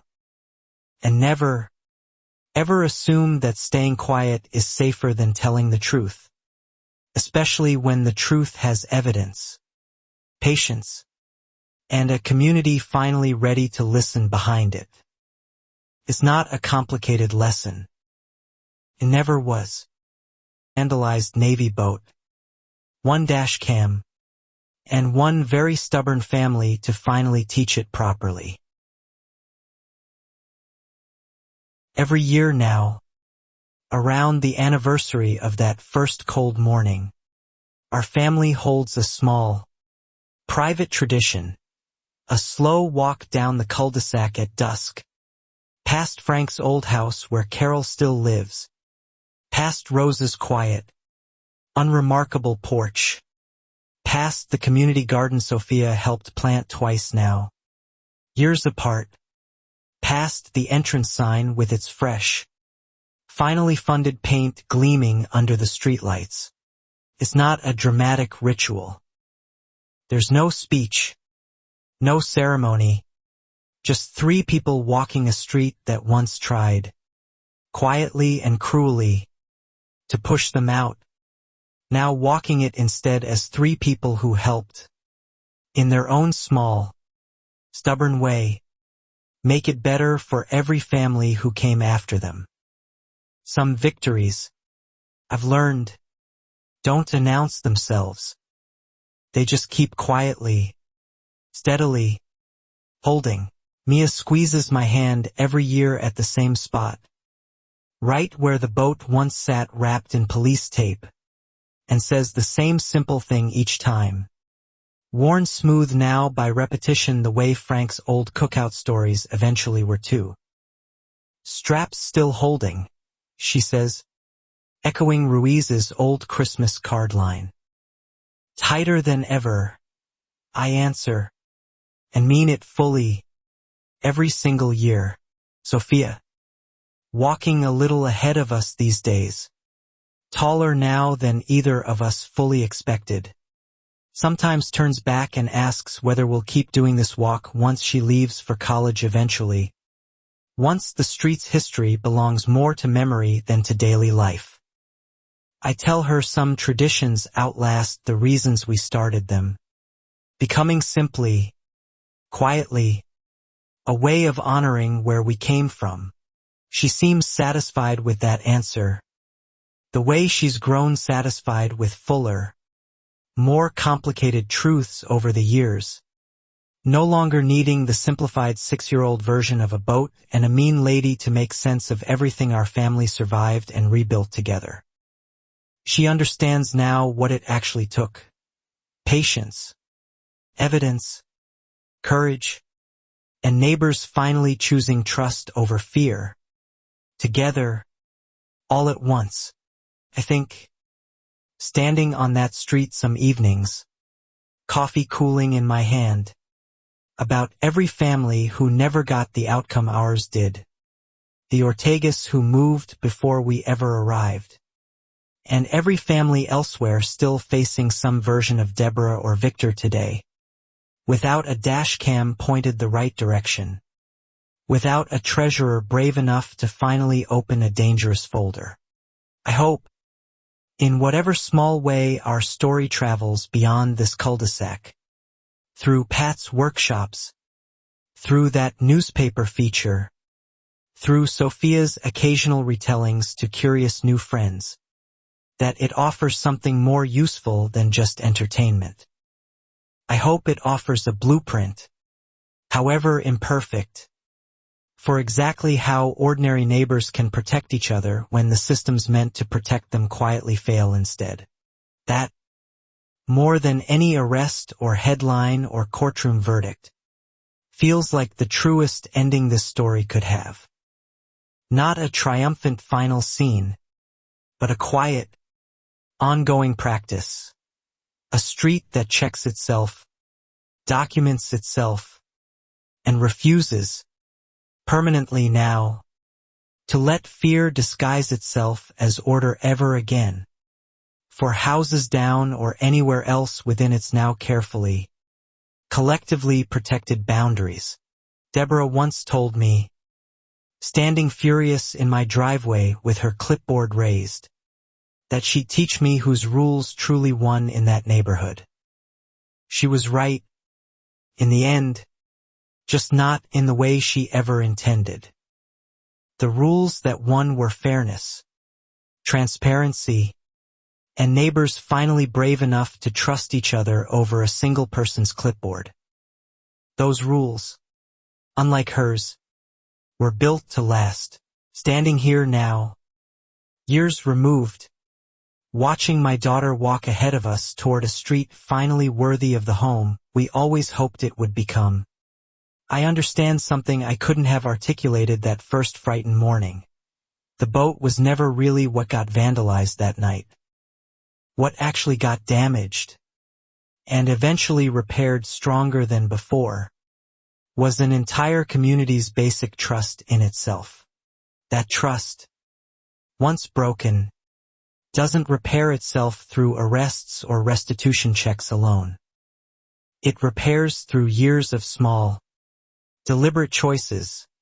Pat opening a folder, Rosa publishing an honest log, neighbors questioning Carl and Victor instead of staying silent, Sophia planting a flower bed twice, a decade apart, hands in the same dirt, understanding a little more each time exactly what it meant. I don't know what threats this street will face next. Years from now, long after Rosa's tenure eventually ends, long after Sophia leaves for college and this particular chapter of our family's life quietly closes the way all chapters eventually do. But I trust, finally, that whatever arrives will meet a community that remembers, clearly, exactly what silence cost them once, and refuses to pay that price again. That, I think, is the real inheritance this whole ordeal left behind, more valuable than any single outcome. Not a perfect neighborhood immune to every future threat, but a street that finally knows how to recognize one early, respond honestly, and protect itself and its families without needing a federal case or a dashcam miracle to force the reckoning that should have happened years sooner. Mia often says the whole saga taught her more about genuine community than a decade of holiday parties and polite waves ever had. I agree completely. Looking back, how something as absurd as a spray-painted Navy boat parked in a suburban driveway became the unlikely catalyst for teaching an entire street what it actually means to look out for each other, honestly and consistently. Sophia, nearly grown now, still occasionally asks to hear the full, unabridged version of the story, past the simplified childhood telling, wanting every detail, the cut straps, the hardware store records, Pat's trembling hands sliding that first folder across a diner table, Ruiz's careful forensic timeline. I tell it fully now, trusting her to hold the complicated, messier truth alongside the simpler, satisfying ending. "It's a good story," she said once, after hearing the complete version for the first time. "But it's a better street." I laughed, surprised by how precisely she'd captured exactly what I'd spent years trying to articulate myself. The story matters.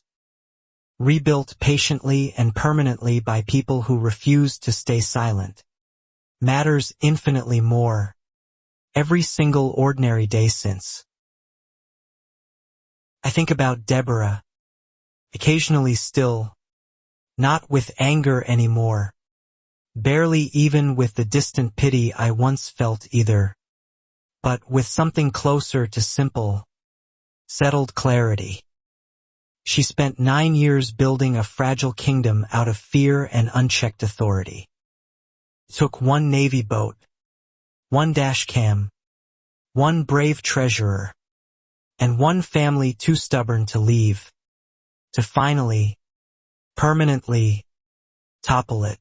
What remains now, years later, isn't her legacy at all, whatever bitterness or grief originally fueled it.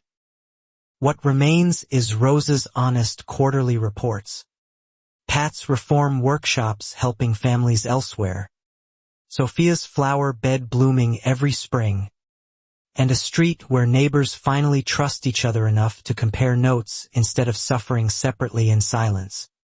Exactly the community we always hoped we'd found. Standing on the porch this evening, watching the sun finally set over a cul-de-sac that survived one tyrant and successfully rejected a second, I feel, more than anything else after everything this street has weathered together, quiet, hard-won gratitude, for Mia's stubbornness, for Danny's dash cam, for Pat's courage, for Ruiz's diligence, and for a family that simply, finally, never left. The boat is long since decommissioned now, replaced, repurposed, its story preserved mostly in a brass plate and a family's home office collection rather than active service. But its legacy holds steady on this street regardless, woven permanently now into bylaws, into transparency habits, into a community's collective memory of exactly what happens when neighbors finally choose courage over quiet, comfortable silence. In the months following everything, the county's HOA oversight office actually cited our case, informally at first and later formally in updated guidance materials, as an example of how documented federal jurisdiction can intersect meaningfully with local governance disputes when property crosses that unusual boundary. Pat framed a copy of that guidance document too, tucked proudly beside her own growing collection of reform materials. Restitution, fully paid over the scheduled years, ultimately funded not just the garden and the sign, but a modest emergency fund the community now maintains for exactly the kind of unexpected crisis nobody ever wants but every neighborhood eventually faces. Rosa calls it, simply, the Rainy Day Fund, refusing any more dramatic name despite Frank's old suggestion of the Deborah Memorial Contingency Account. The 72-hour appeals window, the photographic evidence requirement, the term limits, the voluntary camera registry, all of it remains fully intact today, tested repeatedly by smaller disputes over the years and never once found lacking. Pat likes to say the best reform isn't the dramatic kind people remember. It's the boring, structural kind that quietly keeps working long after everyone stops paying attention. I still keep that original folder of citations, worn now at the corners, tucked permanently in the drawer beside Sophia's essay, Ruiz's Christmas cards, and Pat's note about antibodies. Mia asked recently whether I'd ever finally throw it away, given how long ago it stopped mattering legally. I told her some things earn a permanent place, not for what they once threatened, but for what they eventually taught.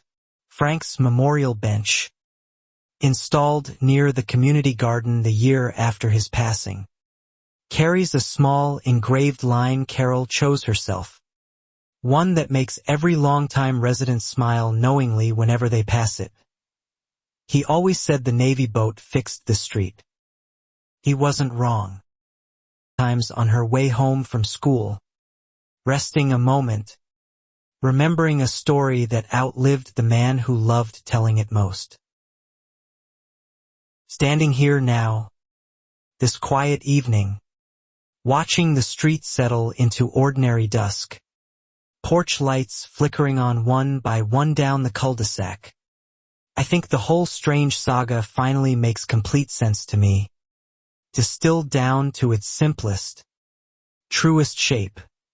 A bully mistook a quiet family for an easy target, and instead met the one family, on the one street, unwilling to ever back down. We didn't set out to fix an entire homeowners association, expose years of embezzlement, or inspire reforms that would eventually spread to neighboring counties. We simply refused to let one woman's cruelty go unanswered, documented everything patiently, and trusted good people to help carry the fight forward once the evidence finally caught up to the truth we'd known from that very first frightened morning. That refusal, small and stubborn as it started, eventually rippled outward into something none of us could have predicted standing in a ruined driveway at dawn.